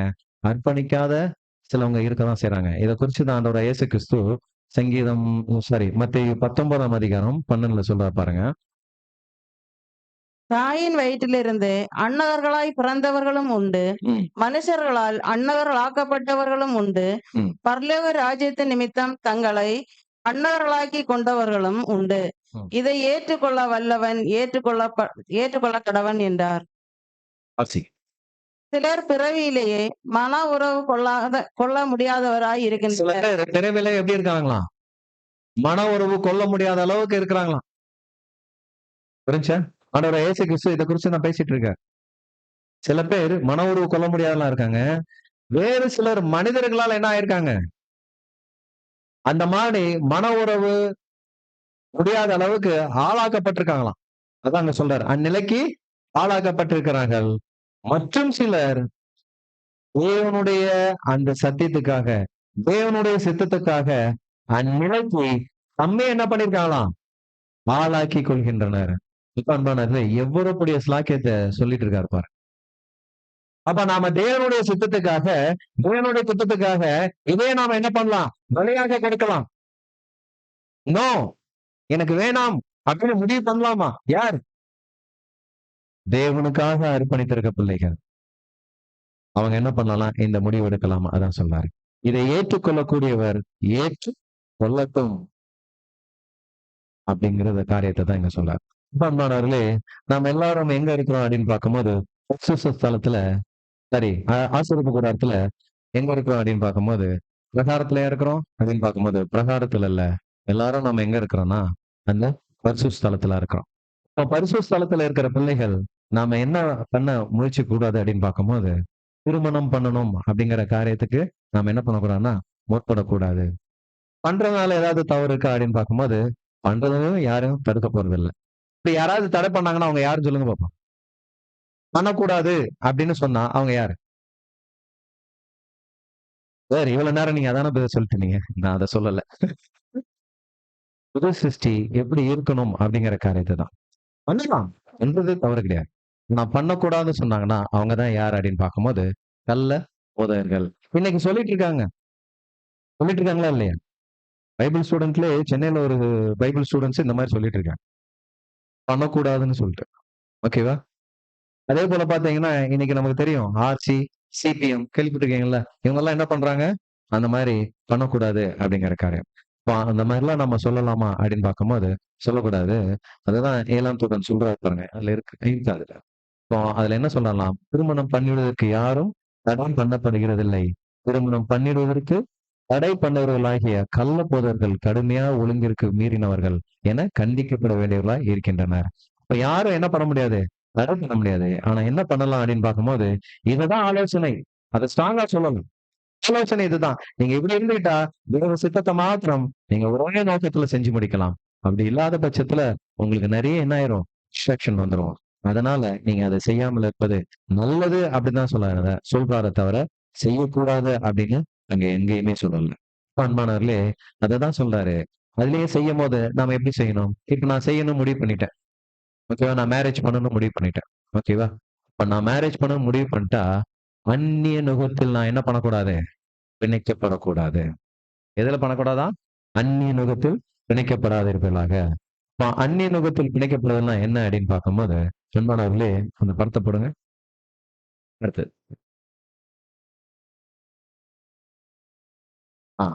இது என்னது? இது என்னது? நுகம். யோக். ஓகேவா? இப்ப இந்த யுகம் இந்த யோக் வந்து நான் போடுறேன்னு வச்சுக்கோங்களேன். நான் இப்போ ஒரு சைடுல இருக்கிறேன். நான் ஒரு சைடுல இருக்கிறேன். அப்போ எனக்கு ஈக்குவலா இருந்தா மாத்திரம் தான் இந்த யோக் எனக்கு எப்படி இருக்கும்? கொஞ்சம் லகுவா இருக்கும். எனக்கு ஈக்குவலா இல்லைன்னா நான் சொல்ற பாயிண்ட் புரிஞ்சுச்சா? இந்த யோக்கு நான் இப்ப உள்ள போயிட்டேன். நான் கழுத்தை உள்ள கொண்டு போயிட்டேன். ஓகேவா? எனக்கு ஈக்குவலா இருக்கணும் இன்னொருத்தங்க. எனக்கு ஈக்குவலா இன்னொருத்தங்க இருந்தா மாத்திரம் தான் இந்த யோக்கு எனக்கு இருக்கும். கொஞ்சம் லகுவா இருக்கும். நான் அதுக்காக ரொம்ப லகுவா இருக்குன்னு சொல்ல வரல. கஷ்டம் தான். தேவனுடைய பாதையில எல்லாமே கஷ்டம் தான். ஆனா தேவனுடைய பலம் நமக்குள்ள இருக்கிற வரைக்கும். ஓகேவா? இப்ப என்ன சொல்ல வர்றாரு அப்படின்னு பார்க்கும்போது, அதை நாம என்ன பண்ணணும்? சரியான பெர்சனை நம்ம என்ன பண்ணணுமா? செலக்ட் பண்ணணும். அது சகோதரனா இருந்தாலும் சரி, சகோதரியா இருந்தாலும் சரி. ஆனா எப்படி? அதுதான் நம்ம பார்த்தோம். ஆர் பிளேன், என் பிளேன், என் பிளேன் பார்த்தோமா இல்லையா? இப்ப நான் ஆர் பிளேன், யார் பிளேன் எதை அடையாளப்படுத்துது? உலக ஜனங்களை அடையாளப்படுத்துது. இப்போ என் குடும்பத்துல உலக ஜனங்கள்ல ஒருத்தர் இருக்கிறாரு. நான் அவருக்கு பொண்ணு பார்க்கணும். நான் இல்ல பைபிள் ஸ்டூடெண்ட் வந்து பொண்ணு பார்க்கிறேன் அப்படின்னு வந்தா, நோ. ஸ்ட்ரிக்ட்டா சொல்லிருங்க. நோ. ஏன்னா அவர் எங்க இருக்கிறாரு? பிளேன்ல இருக்கிறாரு. அவர் உலகத்துல இருக்கிறாரு. அவருக்கு வந்து நீங்க வந்து எப்படி வந்து சத்தியத்துல வந்து பார்க்கலாம்? நோ. இல்ல என் பொண்ணு அவங்க ஆர் பிளேன்ல தான் இருக்காங்க. நான் வந்து என்ன பண்றேன்? ஒரு சகோதரனை வேற என் பிளேன்ல, எம் பிளேன்ல இருக்கிற ஒரு சகோதரனை பார்த்து நான் மேரேஜ் பண்ணா என் பொண்ணு வரதுக்கு வாய்ப்பு இருக்கு. நோ. இந்த ரிஸ்க் எல்லாம் எடுக்காதீங்க. வேண்டாம் அப்படிங்கறத தான் சொல்றேன். புரிஞ்சா? அப்ப அன்பானவர்களே, இப்ப நாம என்ன பண்ணணும் அப்படின்னு பார்க்கும்போது, ஆர் பிளேன்ல இருக்கிறவங்க, ஆர் பிளேன்ல இருக்கிற சகோதரனையோ சகோதரியை பார்த்து மேரேஜ் பண்ணிட்டு அப்படியே போயிருங்க. ஒண்ணும் பிரச்சனை இல்ல. நீங்க உங்களுக்கு 1000 ஒரு அரசாட்சி இருக்கு அவங்களுக்கு. அவங்க அங்க வந்து கேட்டுட்டு போயிட்டோம். இப்ப என் பிளேன்ல இருக்கிறவங்க, இதுதான் டேஞ்சர். இந்த என் பிளேனும் என் பிளேனும். என் பிளேன் ஒரு நீதிமானாக்கப்பட்ட நிலைமை, ஒரு பரிபூர்ண நிலைமை. எம் பிளேனு ஆவியினால ஜனிப்பிக்கப்பட்ட பிள்ளைகள். சரி. அப்ப இந்த ஒரு சிம்பிள் சினாரியோக்குள்ள உங்களுக்கு வரேன். ஓகேவா? இந்த எக்லீசியாக்குள்ள இன்னைக்கு நிறைய நடந்துட்டு இருக்கு. நம்ம எக்லீசியாக்குள்ள, நம்ம ஐக்கியத்துக்குள்ள நிறைய நடந்துட்டு தான் இருக்கு. என்ன பண்றாங்கன்னா, மேரேஜ் பண்ணணும்னு முடிவு பண்ணிடுறாங்க. என்ன பண்றாங்க தெரியுமா? ப்ரொபோசல் அனுப்புறாங்க. ஏதாவது பொண்ணு, பையன் இருந்தாங்களா எங்களுக்கு கொடுங்க அப்படின்னு சொல்லிட்டு. ஆனா என்ன செக் பண்றது இல்ல தெரியுமா? இந்த பையனும் அந்த பொண்ணும் ஆவியினால ஜனிப்பிட்ட பையனா அல்லது விசுவாச வீட்டாரா அப்படிங்கறத என்ன பண்றது இல்ல, செக் பண்றதே இல்ல. பாருங்க ஒரு சகோதரி ஆவியினால ஜனிப்பிக்கப்பட்டிருக்காங்க வச்சுக்காங்க. இப்ப நம்ம எக்லிஷா எடுத்துக்காங்களேன். நம்ம எக்லிஷாலே ஆவியினால ஜனிப்பிக்கப்பட்ட ஒரு சகோதரியோ ஒரு சகோதரனோ இருக்கிறான்னு வச்சுக்காங்க. இப்ப இதுக்கு நம்ம ப்ரொபோசல் அனுப்புறோம். அனுப்பணும்னா என்னாச்சு? ஒரு பையனோ ஒரு பொண்ணோ வந்துட்டாங்க. ஆனோடனே சரி ஓகே சத்தியத்துல இருக்கிறாங்க அப்படின்னு நினைச்சிட்டு என்ன பண்றது? சடசன்னு மேரேஜ் பண்ணி வச்சிடறாரு. ஆனா என்ன செக் பண்றது இல்ல? அவர் ஆவியினால ஜனிப்பிக்கப்பட்டிருக்காரா? அல்லது அவர் ஒரு விசுவாச வீட்டாரா? என் பிளேன்ல இருக்காரா அல்லது எம் பிளேன்ல இருக்கிறாரா அப்படிங்கறத நம்ம செக் பண்றதே இல்ல. இதுதான் இன்னைக்கு ஒரு பெரிய பிரச்சனையே. உண்மையிலே இது ரொம்ப இம்பார்ட்டன்ட். இந்த மாதிரி விஷயத்த நாம பார்க்காம முடிக்கிறதுனாலதான் ஏகப்பட்ட பஞ்சாயத்துல போய் நீங்க இருக்கு ஒவ்வொரு எக்லிஷாலையும். இதை கண்டிப்பா நம்ம செக் பண்ணணும். கண்டிப்பா ஆர் பிளேனுக்கு நம்ம இடமே கொடுக்க கூடாது. அதே போல என் பிளேன்ல இருக்கிற நீதிமானாக்கப்பட்டவங்களை விசுவாச வீட்டார் உள்ள பிள்ளைகளை மாத்திரம் தான் மேரேஜ் பண்ணி கொடுக்கணுமே தவிர, இல்ல ஆவினால ஜனிப்பிட்ட பிள்ளைங்களை என்ன பண்ணிடக்கூடாது? என் பிளேன்ல இருக்கிற பிள்ளைங்களுக்கு மேரேஜ் பண்ணி கொடுத்துடவே கூடாது. இது ஒரு எச்சரிக்கையின் சத்தம். கண்டிப்பா அன்பானவர்களே. கண்டிப்பா திரும்ப என்ன ஆகும்னா, அது ஒரு மிகப்பெரிய ஒரு பஞ்சாயத்துல தான் வந்து நிக்கும். இதுல எந்த மாற்று கருத்து இல்ல. அதுதான் நம்ம பாக்குறோம். இந்த மனுஷன் நான் ஒரு சைடுல மாட்டியிருக்கேன். எனக்கு ஈக்குவலா இருக்கணும். இப்ப நான் என் பிளேன்ல இருக்கிறேன். நான் ஆவியினால ஜனிப்பிக்கப்பட்டிருக்கேன்னா, ஆவியினால ஜனிக்கப்பட்ட ஒரு சம்ஸ்தையை மாத்தி நான் எனக்கு என்ன பண்ணணும்? மேரேஜ் பண்ணி குடிக்கணுமே தவிர, இங்க நான் ஒரு பிசினஸ் வீட்டோட நான் மேரேஜ் பண்ணிக்கிறேன் அப்படின்னு பார்க்கும்போது, எனக்கு என்ன ஆயிரும்? சுமை அதிகமாயிரும். ஏன் சொல்லுங்க? முகத்தினுடைய எல்லா கடின பகுதியும் எனக்கு வந்துரும். அவங்க கீழ எல்லாம் இருப்பாங்க. புரிஞ்சா உங்களுக்கு? அந்த பக்கம் என்ன இருக்கு? காளை இருக்கு. இந்த பக்கம் என்ன இருக்கு? கழுதை இருக்கு. கழுதை தானே? ஓகேவா? அப்ப இப்ப காளைக்கு என்ன ஆயிரும்? சுமை அதிகமாயிரும். புரிஞ்சா? அப்போ இந்த மாதிரி ஒரு அந்நிய நுகத்துல நாம என்ன பண்ணக்கூடாதுன்னா துணிக்கப்படக்கூடாது. அந்நிய நுகம்னா புறஜாதி ஜனங்கள்லாம் மீன் பண்ண வரல. நமக்குள்ள காரியத்தை தான் இங்க சொல்ல வரேன். அதுக்குள்ள நம்ம போகவே மாட்டோம். இப்படி போனான்னா அதுக்கான பிரதிபலன் அவங்க தான் தருவாங்க. நம்ம அந்த பாட்டுக்குள்ளே போல. ஓகேவா? அந்த பாட்டு நமக்கு ரொம்ப தெளிவா தெரியும். இன்னைக்கு நிறைய பேர் என்ன நினைச்சிட்டாங்கன்னா, வெளிய போய் பண்ணிட்டு உள்ள வந்து மாத்திக்கலாம்னு நினைச்சாங்க. அதெல்லாம் பேட் ஐடியா.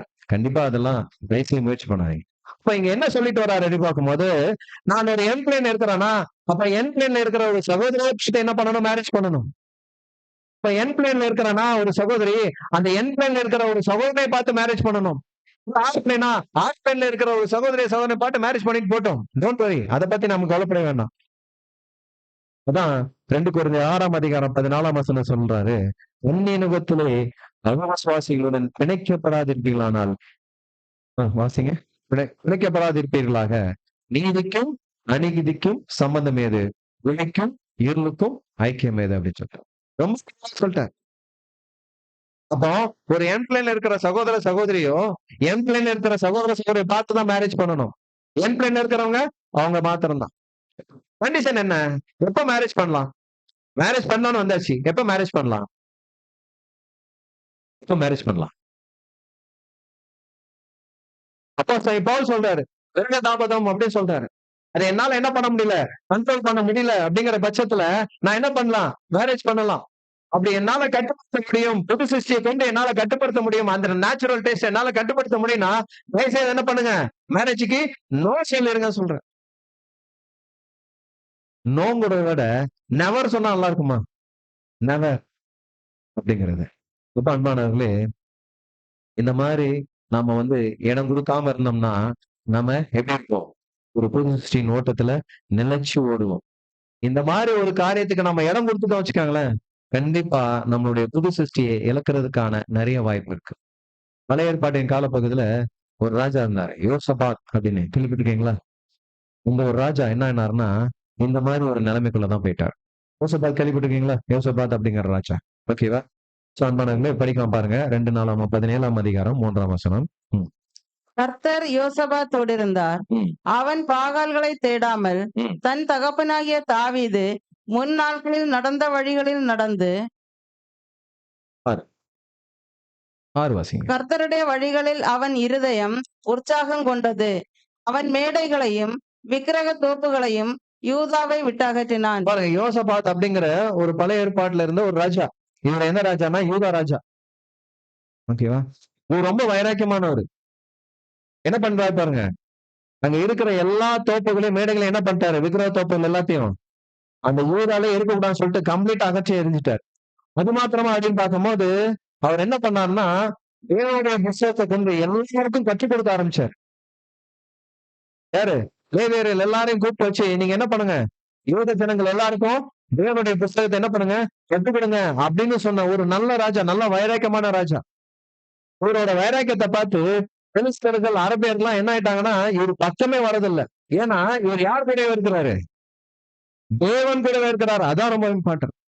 அதனால இவங்க பக்கமே வரதில்ல. இவர் ஐஸ் வைக்கிறதுக்காக என்ன பண்ணுவாங்க தெரியுமா? இந்த பெலிஸ்தர்கள், அரபியர்கள்லாம் இவருக்கு வந்து பரிசு கொடுப்பாங்க. எப்படி இருந்துட்டு இருக்கும்போது நல்ல பலத்தை வளர்ந்துட்டு இருந்தாரு. யாருன்னா இந்த யோசபாத். அவருடைய படை வீரர்கள் மாத்திரம் எத்தனை பேர் தெரியுமா? கிட்டத்தட்ட 10 லட்சம் படை வீரர்கள் இருந்தாங்க.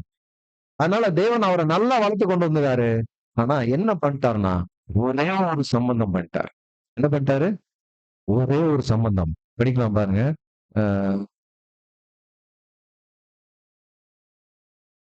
சாரி அதுல இருக்காதுன்னு நினைக்கிறேன். 8:1 வாசிங்களேன். 2 நாளாகமம் 18:1. யோசபாத்துக்கு மிகுந்த ஐஸ்வர்யமும் கனமும் உண்டாயிருந்தது. அவன் ஆகாபோடே சம்பந்தங்கள் இப்ப என்னாச்சு? இந்த யோசபாத்து என்ன பண்ணிட்டாருன்னா, ஆகாபோட என்ன பண்ணிட்டாரு? சம்மந்தம் கலக்க ஆரம்பிச்சாரு. அது வரைக்கும் தேவனுக்காக எல்லா வேலையும் நல்லா செஞ்சுட்டு இருந்தாரு. இப்ப என்ன ஆரம்பிச்சிட்டாரு அப்படின்னு பார்க்கும்போது, ஆகாப் அப்படிங்கிறவரோட ஒரு சம்பந்தம் கல ஆரம்பிச்சிரு. இவர் யார் இந்த ஆகாப்பு? இஸ்ரேலுடைய ராஜா. ஓகேவா? இவர் யார் அப்படின்னு பார்க்கும்போது, ஆஹ் படிக்கலாம் பாருங்க. 1 1 ராஜாக்கள் 16ஆம் அதிகாரம் 33 அதுல இருக்காரு.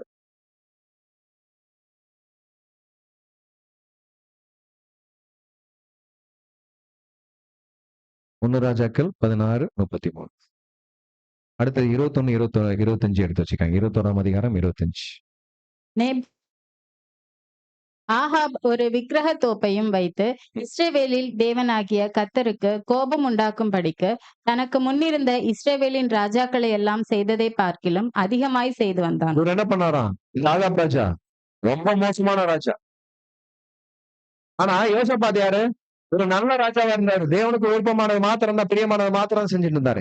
இவர் யாருன்னா ரொம்ப மோசமான ராஜா. அதே 21, 25 வாசிங்க. 1 ராஜாக்கள் 21, 25. தன் மனைவியாகிய ஏசபேல் தூண்டிவிட்டபடியே ம். கர்த்தரின் பார்வைக்கு பொல்லாப்பானதை செய்ய இவர் என்ன பண்ணாராம்? மனைவி என்னெல்லாம் தூண்டி விட்டாங்களோ அந்த ஒரு காரியத்தை, தேவனுக்கு விருப்பம் இல்லாத காரியத்தை எல்லாத்தையும் செஞ்சுட்டு வந்த ராஜா தான் யாருன்னா இந்த ஆகாப் ராஜா. இந்த ஆகாப் ராஜாவோட என்ன பண்ணிட்டாரு அப்படின்னு பார்க்கும்போது அங்க ஒரு சம்பந்தம் வச்சவர் தான் இந்த யோசபாத். இப்ப இந்த ஆகாப் என்ன பண்றாரு தெரியுமா? நான் என்ன பண்ண போறேன்னா ராமதோத் அப்படிங்கிற ஒரு நகரை போயிட்டு கேப்சர் பண்ண போறேன். நீங்க என் கூட சண்டை போடுறதுக்கு என் கூட வாங்க அப்படின்னு சொல்லிட்டு யாரை கூப்பிடுறாரு? யோசபாத்தை கூப்பிடுறாரு. ஓகேவா? இப்ப நம்மால என்ன சொல்றாருன்னா, வாங்க, ஓகே, நம்ம 2 பேரும் சேர்ந்து போலாம். நீங்க வேற நான் வேறயா? இவரு பாருங்க, சம்பந்தம் கலந்தோடனே எப்பெல்லாம் வார்த்தை வருது பாத்தீங்களா? நீங்க வேற நான் வேறயா? வாங்க நம்ம 2 பேரும் சேர்ந்து போலாம். ஆனா அதுக்கு முன்னாடி என்ன பண்ணலாம் அப்படின்னு பார்க்கும்போது, தீர்க்கதரிசி எல்லாரையும் கூப்பிட்டு நம்ம என்ன பண்ணலாம்? என்ன தீர்க்க தரிசனம் கேட்டுட்டு நம்ம அதுக்குள்ள போலாம் அப்படின்னு சொல்லும் போது, அங்க இஸ்ரேல்ல இருக்கிற எல்லா தீர்க்கதரிசியும் கூப்பிடுறாங்க. எத்தனை தீர்க்கதரிசி தெரியுமா? கிட்டத்தட்ட 400 தீர்க்கதரிசி. அந்த 400 தீர்க்கதரிசியும் அங்க வந்து என்ன சொல்றாங்கன்னா, நீங்க போங்க, உங்களுக்கு தான் வெற்றி, உங்களுக்கு தான் தேவன் வந்து என்ன பண்ணுவாருன்னா ஜெயம் கொடுப்பார் அப்படிங்கிற மாதிரி சொல்லிடுறாங்க. ஆனாலும் யாருக்கு திருப்தி ஆகல? யோசபாத் ராஜாக்கு வந்து திருப்தி ஆகல. வேற யாராவது இருக்கிறாங்களா ஆகாப் அப்படின்னு ஆகாப்கிட்ட கேட்கும் போது, ஒருத்தன் இருக்கிறான். அவன் எப்ப பாரு எனக்கு வந்து எதிராகவே தான் பேசுவான். நான் அவனு கேட்டா அவன் ஒண்ணு ஆப்போசிட்டா சொல்லுவான். அவனை கூப்பிடணுமா அப்படின்னு கேட்டாரு. இல்ல நீங்க அவனை கூப்பிடுங்க அப்படின்னு யார் சொல்றாரு? யோசபாத் ராஜா சொல்றாரு. ஓகேவா? உடனே யோசபாத் ராஜா ஆகாப் வந்து அவரை கூப்பிடுறாரு. கூப்பிடுறதுக்கு முன்னாடி அவர்கிட்ட சொல்றாரு, எப்பா இந்த மாதிரி ராஜா கூப்பிடுவாரு, நீ இதைதான் சொல்லணும் அப்படிங்கிற மாதிரி என்ன பண்ணுவாருன்னா அவருடைய வேளாக்கள் எல்லாம் சொல்லிட்டு வராங்க. ஆனா இந்த தீர்க்கதரிசி யாருன்னா மிகையா தீர்க்கதரிசி. கேள்விப்பட்டிருக்கோம்ல? மிகையா தீர்க்கதரிசி. ஒரு இடத்துல வந்து சொல்லும் போது என்ன சொல்றாரு தெரியுமா? நீங்க போங்க, வெற்றி கிடைக்கும். ஆனா என்ன ஆகாது? நீ உயிரோட வரமாட்ட. யார பார்த்து சொன்னாரு? ஆகாப் பார்த்து. நீ என்ன பண்ண மாட்ட? உயிரோட வரமாட்ட. சரிங்களா? உடனே ஆகாப்க்கு என்ன ஆச்சு? டென்ஷன் ஆயிடுச்சு. நான் சொன்னேனா, இவன் எப்பவுமே எனக்கு ஆப்போசிட்டா தான் சொல்லுவான். இப்ப பாருங்க அதே போலதான் சொல்லிட்டான் அப்படின்னு சொல்லிட்டு என்ன பண்றாரு அப்படின்னு பார்க்கும்போது, ஆகாப் இப்ப பிளான் பண்றாரு. நான் ராஜாவா இல்ல இப்போ. நீங்க ராஜாவா? ராஜா ட்ரெஸ் போட்டு நீங்க வாங்க அப்படின்னு சொல்லி ஆகாப் ஒரு பிளான் போட்டு அங்க அந்த யுத்தம் செய்யறதுக்காக போறாங்க. அப்ப அந்த யுத்த காலத்துல என்ன ஆகுது அப்படின்னு பார்க்கும்போது, யோசபாத்தை தான் அங்க சீரிய ராஜா என்ன பண்ணுவாங்கன்னா கம்ப்ளீட்டா என்ன பண்ணுங்க, ராஜாவை என்ன பண்ணுங்க, முழுமையா நீங்க கேப்சர் பண்ணுங்க. அவரை கேப்சர் பண்ணா போதும் அப்படிங்கிற மாதிரி. அந்த சூழல் என்ன ஆயிடுச்சுன்னா, அந்த சீரிய ரதங்கள் எல்லாமே யாரை கேப்சர் பண்ண போறாங்க? யோசபாத்தை கேப்சர் பண்ண போறாங்க. அப்ப யோசபாத் என்ன பண்றாரு தெரியுமா? ஒரு பிரேயர் பண்றாரு தேவனிடத்துல. தேவனே என்னை காப்பாற்றுங்க அப்படின்னு சொல்றாரு. ஓகேவா? பாருங்க, எப்பேற்பட்ட சூழ்நிலையில இருக்கும் போதும் தேவன் அவருக்கு அந்த ஒரு காரியத்தை ஏற்பாடு பண்ணாரா அப்படின்னு பார்க்கும்போது அங்க அந்த ஏற்பாடு பண்ணார். இங்க என்ன நடந்துச்சு அப்படின்னு பார்க்கும்போது கம்ப்ளீட்டா யோசபாத்த அந்த ஒரு தீங்குல இருந்து கம்ப்ளீட்டா விலக்கி அவர் என்ன பண்ணாருன்னா ஊருக்கே வந்து சேர்த்துட்டாரு. அந்த இடத்துல யார் அடி வாங்கினா? அந்த மறைச்சிருந்தான் தெரியுமா ஆகாப்பு? அவனுக்கு எக்கப்பா எங்கேயோ அம்பு ஒருத்தன் விட்டானாம். அடிக்கலையா? எங்க துப்பா எங்கேயோ அம்பு விட்டது. ஆகாப் ஆகாப் மேல பட்டு ஆகாப் ஃபுல்லா ரத்தமா வலிஞ்சிட்டு இருக்கு. நான் குதிரைக்காரன் சொல்றேன், அந்த சேர்த்து நீ ஊற விட்டு தொலைக்கணும் அப்படின்னு சொல்லும் போது அங்க உழைக்கிறதுக்கு வழியே இல்ல. அங்க நைட் ஆனதும் ஆகாப் என்ன ஆயிட்டானா அங்க மறிச்சு போயிட்டான் அப்படின்னு பாக்குறோம். அன்பானவர்களே, இப்ப எதுக்கு இந்த ஒரு காரியத்தை பழைய ஏற்பாடுல இருந்து பார்த்தோம் அப்படின்னு பார்க்கும்போது முன்பு எழுதப்பட்டிருக்கிறதெல்லாம் நமக்கு ஒரு போதகம் அப்படின்னு பாக்குறோம். இப்ப நாம எப்படி இருக்கணும் எப்படி இருக்கக்கூடாது அப்படிங்கிற காரியத்தை தேவன் எழுதி வச்சிருக்காரு. ஒரு சம்பந்தம் கலக்காத வரைக்கும் அவருடைய வளர்ச்சி எப்படி இருந்துச்சு? யாருக்கு? யோசபாத்தோடைய வளர்ச்சி வேற லெவல்ல போயிட்டு இருந்துச்சு. ஏன்னா தேவனுக்கு பிரியமான மாத்திரம் தான் பண்ணிட்டு இருந்தாரு. ஆனா எப்ப சம்பந்தம் கலக்க ஆரம்பிச்சாரோ அப்பத்துல இருந்து என்ன ஆச்சுன்னா வாட்சிக்குள்ள போக ஆரம்பிச்சிட்டாரு. அன்பானவர்களே, அதேதான் நாம தேவனுக்கு பிரியமாக இருக்கும் போது தேவன் நமக்கு எல்லா காரியத்தையும் வாய்க்க பண்ணுவார். இப்ப நாம எப்ப தேவனுக்கு பிரியம் இல்லாத காரியத்தை நம்ம பண்றோமோ அப்போ நாம என்ன ஆயிடுவோம்னா அந்த வீழ்ச்சிக்குள்ள போக ஆரம்பிச்சிரும். இப்ப தேவனுக்கு பிரியமா இருக்கிற காரியம் என்ன அப்படின்னு பார்க்கும்போது மேரேஜ் பண்ணாம இருக்கிறது தான். இல்ல மேரேஜ் பண்ணணும் அப்படி முடிவு பண்ணா கூட பிரச்சனை இல்ல. அப்ப நீங்க என்ன பண்ணணும்?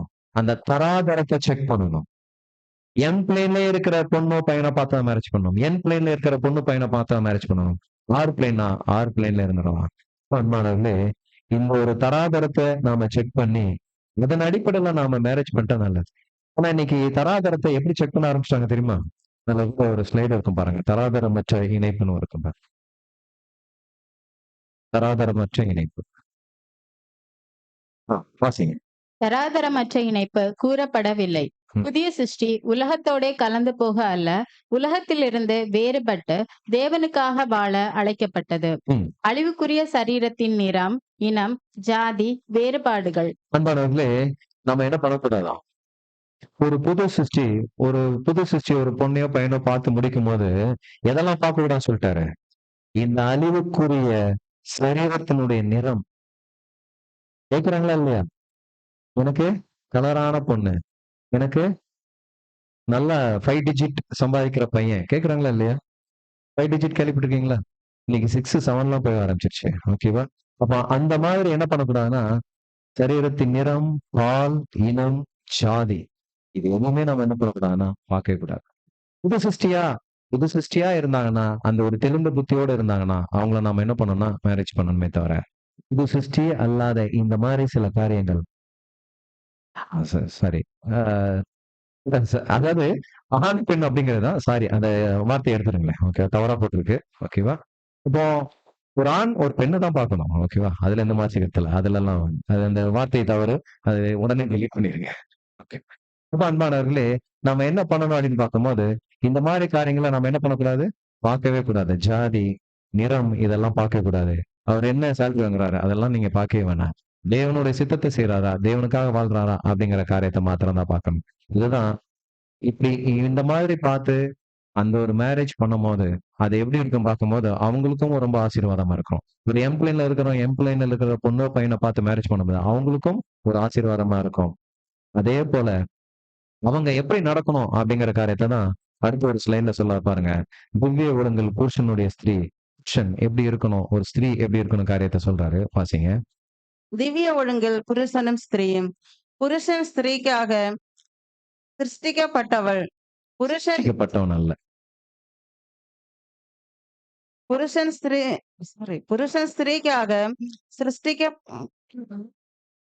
பட்டவன் அல்ல. புருஷன் ஸ்திரீக்காக கூட்டாளியாய் இருக்கும்படி சிருஷ்டிக்கப்பட்டவன் அல்ல, ஸ்திரீயே புருஷனுக்காக கூட்டாளியாய் இருக்கும்படி சிருஷ்டிக்கப்பட்டவன். ஏன் இப்படி ஒரு தடுமாற்றம் தெரியல சகோதரி. அன்பானவர்களே, இங்க என்ன சொல்றாரு அப்படின்னு பார்க்கும்போது, ஆதாமுக்கு துணையாக தான் யார் உருவாக்கப்பட்டாங்க? ஏவாள் உருவாக்கப்பட்டாங்க. அப்பனா என்ன அர்த்தம்? இப்ப ஒரு மேரேஜ் பண்ண ஒரு புருஷன் அவங்களுக்கு துணையாக ஸ்திரீ இருக்கணும். ஓகேவா? ஆனா அதற்கு நம்ம என்ன நினைச்ச கூடாது? புருஷன் அவங்க நமக்கு அடிமைன்னு அந்த ஒரு நோக்கத்துல அங்க சொல்ல வரல. அப்ப ஒரு துணையா தான் இருக்கணுமே தவிர யாருக்கு மிஞ்சி போயிடக்கூடாது. குடும்ப தலைவனுக்கு மிஞ்சி நாம என்ன பண்ணுறோம்னா எதுவுமே இருக்கக்கூடாது. இப்போ அததான் சொல்றாரு அடுத்ததுல, புருஷன் எஜமான் என்றும் ஸ்திரீ அடிமை என்றும் சொல்லப்படவில்லை. அப்ப நான் அங்க எப்படி இருக்குன்னா, எப்படி ஆண்டவராகிய இயேசு கிறிஸ்துவுக்கு பிதாவாகிய தேவன் தலையா இருக்கிறாரோ, அதே போல சபைக்கு ஆண்டவராகிய இயேசு கிறிஸ்து எப்படி தலையா இருக்கிறாரோ, அதே போல ஸ்திரீகளுக்கெல்லாம் அவருடைய புருஷர்கள் தலை. அப்படின்னா என்ன அர்த்தம்? எப்படி ஆண்டவராகிய இயேசு கிறிஸ்துக்கு எல்லா விதத்திலையும் உதவியா இருந்து தேவன் அவருக்கு எல்லா அனுக்கிரகமும் செஞ்சாரோ, அதே போல சபைக்கும் எல்லா விதத்திலும் துணையா இருந்து ஆண்டவராகிய இயேசு கிறிஸ்து அந்த அனுக்கிரகம் செஞ்சாரோ, அதே போலதான் ஸ்திரீகளுக்கு புருஷர்கள் என்ன பண்ணணுமா? எல்லா விதத்திலையும் எல்லா குணலட்சணம் சொல்லி அவங்களுக்கு தேவையான எல்லா காரியங்களையும் சத்தியங்களையும் எல்லா விதத்திலையும் நாம தான் எப்படி இருக்கணுமா? அவங்களுக்கு துணையாக கத்துக் கொடுக்கிற காரியங்களால நாம தான் முதன்மையான ஒரு இடத்துல இருக்கிறோம். அன்பானவர்களே, இந்த புருஷர்கள் ஆண்டவராகிய இயேசு கிறிஸ்துனுடைய அன்பையும் சபைக்கு காமிக்கிற அந்த அன்பையும் அந்த ஒரு கரிசனையும் அந்த ஒரு என்ன சொல்லுவாங்க அந்த ஒரு அக்கறையும் என்ன பண்ணணும்னா கண்டிப்பா நாம நம்மளுடைய ஸ்திரீகள் இடத்துல காமிக்கும். இல்ல அவங்க எனக்கு ஒரு அடிமை அந்த நோக்கத்துல 7ஆம் தூதன் எங்கேயுமே எழுதல. அதான் அடுத்து சொல்றாரு பாருங்க. புருஷன் தலையா இருப்பது ஏதோ அதிகாரம் கிடையாது. அது என்ன அடக்குமுறை அல்ல அப்படிங்கிற காரியத்தை தான் சொல்றாரு. இன்னைக்கு எல்லாரும் இன்னைக்கு என்ன நினைச்சிட்டு இருக்காங்கன்னா, அது ஒரு அடக்குமுறை அப்படின்னு நினைச்சிட்டு இருக்காங்க. இல்ல. அதுக்கு ஒரு கீழ்ப்படிதல். தேவன் இந்த ஒரு முறைமைய வச்சிருக்கார். அந்த முறைமையின் அடிப்படையில நாம என்ன பண்றோம்னா, நாம அவங்களுக்கு உதவியாக இருக்கணும். அதே போல தலை என்ன பண்ணணும்னா, தன்னுடைய ஸ்திரீக்கு என்ன பண்ணணும்? எல்லா விதத்திலயும் அவங்களுக்கு சப்போர்ட்டிவா இருக்கணும். அதான் சொல்றாரு. அந்த அந்த ஸ்லைடு கூட போட்டுருங்க. வாசிங்க. புருஷன் தலையாய் இருப்பது ஏதேச்சாதிகாரம், அடக்குமுறை, கொடுங்கோன்மை அல்ல. சபைக்கு குமாரனின் உறவிலும், குமாரனுக்கு பிதாவின் உறவிலும் எவ்விதமான ஏதேச்சாதிகாரத்தை இதா இருந்துச்சா? கிடையாது. ஓகேவா? அதே போலதான். தலையாய் இருப்பது எப்படியாயினும் ஒரு பொறுப்பை, ஒரு பாரத்தை, ஒரு கரிசனையை, ஒரு தேவையை குறிப்பதாக அப்ப உள்ளது. அந்த தலையா இருக்கிற பிள்ளைகள் என்ன பண்ணணும் அப்படின்னு பார்க்கும்போது, தன்னுடைய ஸ்திரீகளுக்கு, தன்னோட குடும்பத்திற்கு எப்படி இருக்கணுமா? ஒரு பொறுப்பு உள்ளவங்களா இருக்கணும். ஒரு பாரத்தை சுமக்கிற பிள்ளைகளா இருக்கணும். ஒரு கரிசனை உள்ள பிள்ளைகளா இருக்கணும். சத்தியத்துல வழிநடத்துற ஒரு பிள்ளைகளா தான் யார் இருக்கணும்? அந்த புருஷன் இருக்கணும். அப்ப அங்க என்ன பண்ணக்கூடாது அப்படின்னு பார்க்கும்போது, எந்த ஒரு அதிகாரத்தையும் செய்யக்கூடாது. எப்படி ஆண்டவர் இயேசு கிறிஸ்து சபைக்கு அந்த அதிகாரத்தை செலுத்தலையோ, அதே போல நாமளும் என்ன பண்ணக்கூடாது? அதிகாரத்தை செலுத்தக்கூடாது. அப்போ அதுதான் அங்க சொல்றாரு. கிறிஸ்து சபையை அடக்கவில்லை. அதை தன் உயிரை கொடுத்து அவர் என்ன பண்றார்னா நேசித்தார். அதே போலதான் நாமளும் என்ன பண்ணோம்னா, நம்மளும் அவங்களை உயிரை கொடுத்து நேசிக்கணும். அதற்காக நீங்க என்ன பண்ணிடாதீங்க? தேவனுக்கு இடத்த கொடுத்துருங்க. தேவனுக்கு இடத்த கொடுத்தாதான் நீங்க உயிரை கொடுப்பீங்க. அதான் சொல்றாரு. அப்ப அது ஒரு அதிகாரம் அல்ல. அது ஒரு பொறுப்பு அப்படிங்கிற கருத்து தான். அன்பானவர்களே, நம்ம இவ்வளவு நேரம் என்ன பார்த்துட்டு இருந்தோம் அப்படின்னு பார்க்கும்போது, அந்நிய நுகத்தில் பிணைக்கப்படாதிருப்பீர்களாக. இப்ப அந்நிய நுகத்தில் பிணைக்கப்படாதிருப்பீர்களாக என்ன அப்படின்னு பார்க்கும்போது, நாம மேரேஜ் பண்ணலாம், பண்ண வேண்டாம்னுலாம் சொல்ல வரல. ஆனா எப்படி பண்ணணும்னா, அதற்கான ஒரு தராதரத்தை நீங்க என்ன செக் பண்ணணும்னா, செக் பண்ணணும். இப்ப ஆர் பிளேன்ல இருக்கிறவங்க, ஆர் பிளேன்லயே மேரேஜ் பண்ணிட்டு போகட்டும். என் பிளேன்ல இருக்கிறவங்க, என் பிளேன்லயே மேரேஜ் பண்ணிட்டு போகட்டும். என் பிளேன்ல இருக்கிறவங்க, என் பிளேன்லயே உள்ளவங்கள மேரேஜ் பண்ணிக்கிட்டோம். ஆனா மேரேஜ் பண்ணாம இருக்கிறது ரொம்ப நல்லது அப்படிங்கிற காரியத்தை தான் அங்க சொல்லிட்டாரு. ஏன்னா இவங்க தான் என்ன பண்ணுவாங்க அப்படின்னு பார்க்கும்போது, ஒவ்வொரு புது சிருஷ்டியும் அவனது திருமண விஷயத்திலும் சரி, குடும்பத்தின் விஷயத்திலும் சரி, பிள்ளைகளுடைய விஷயத்திலே தன்னுடைய கடமைகளை, பொறுப்புகளை விசேஷமா நிறைவேற்றுவாங்க. இப்ப நம்ம இந்த மேரேஜ் பண்ணாம இருந்தா, நம்ம தேவ சித்தத்தை மாத்திரம் தான் செய்வேன். மேரேஜ் பண்ணவங்க திருமணத்தினுடைய காரியத்திலும் சரி, குடும்பத்தில் உள்ள காரியத்திலும், பெற்றோருடைய காரியத்திலும், அதாவது பிள்ளைகளுக்கு செய்ய வேண்டிய எல்லா காரியத்திலையும் அவங்க என்ன பண்ணணும்னா, பொறுப்பா இருக்கணும். அப்படிங்கிற ஒரு அட்வான்டேஜ் தான் எங்க இருக்கு அப்படின்னு பார்க்கும்போது, பேச்சுலர்ல இருந்து தேவ சித்தத்தை செய்வாங்க. இததான் சொல்றாரு பாருங்க. ஒரு பரலோக மன்னால கூட ஏப்ரல் 18ஆம் பரலோக மன்னா வாசிங்க. விசுவாசத்தினாலே நீதிமான் பிழைப்பான். பின்வாங்கி போவானானால் அவன் மேல் என் ஆத்துமா பிரியமாய் இராது. ம். பலியின் ஜீவியமான இடுக்கமான பாதையிலிருந்து சற்று வழி விலகி பின் தங்க செய்து துவக்கத்தில் இது பெரிதாக காணப்படாமல் நாம் விட்டு வந்த சில காரியங்களில் விருப்பத்தை காணச் செய்யும்.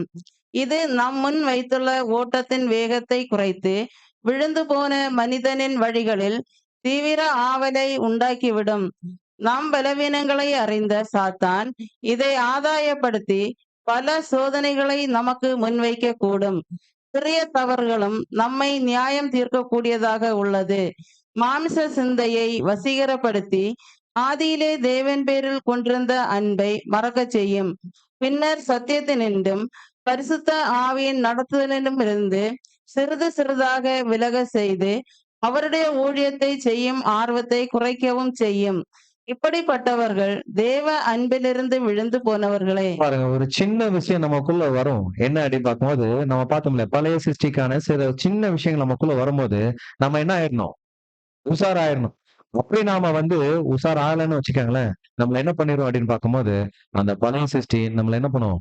முழுமையா இது பண்ணிரும். இப்ப இந்த வேலைகள்லாம் செய்யறது யாரா? யாரு? சாத்தான். அவன் என்ன பண்ணுவான்னா, நம்மளுடைய பலவீனங்கள் அவனுக்கு நல்லாவே தெரியும். இப்போ ஒரு சின்ன விஷயத்த குடுத்து அவன் செக் பண்ணுவான். இதுல மாட்டிக்கிட்டானா, ஓகே.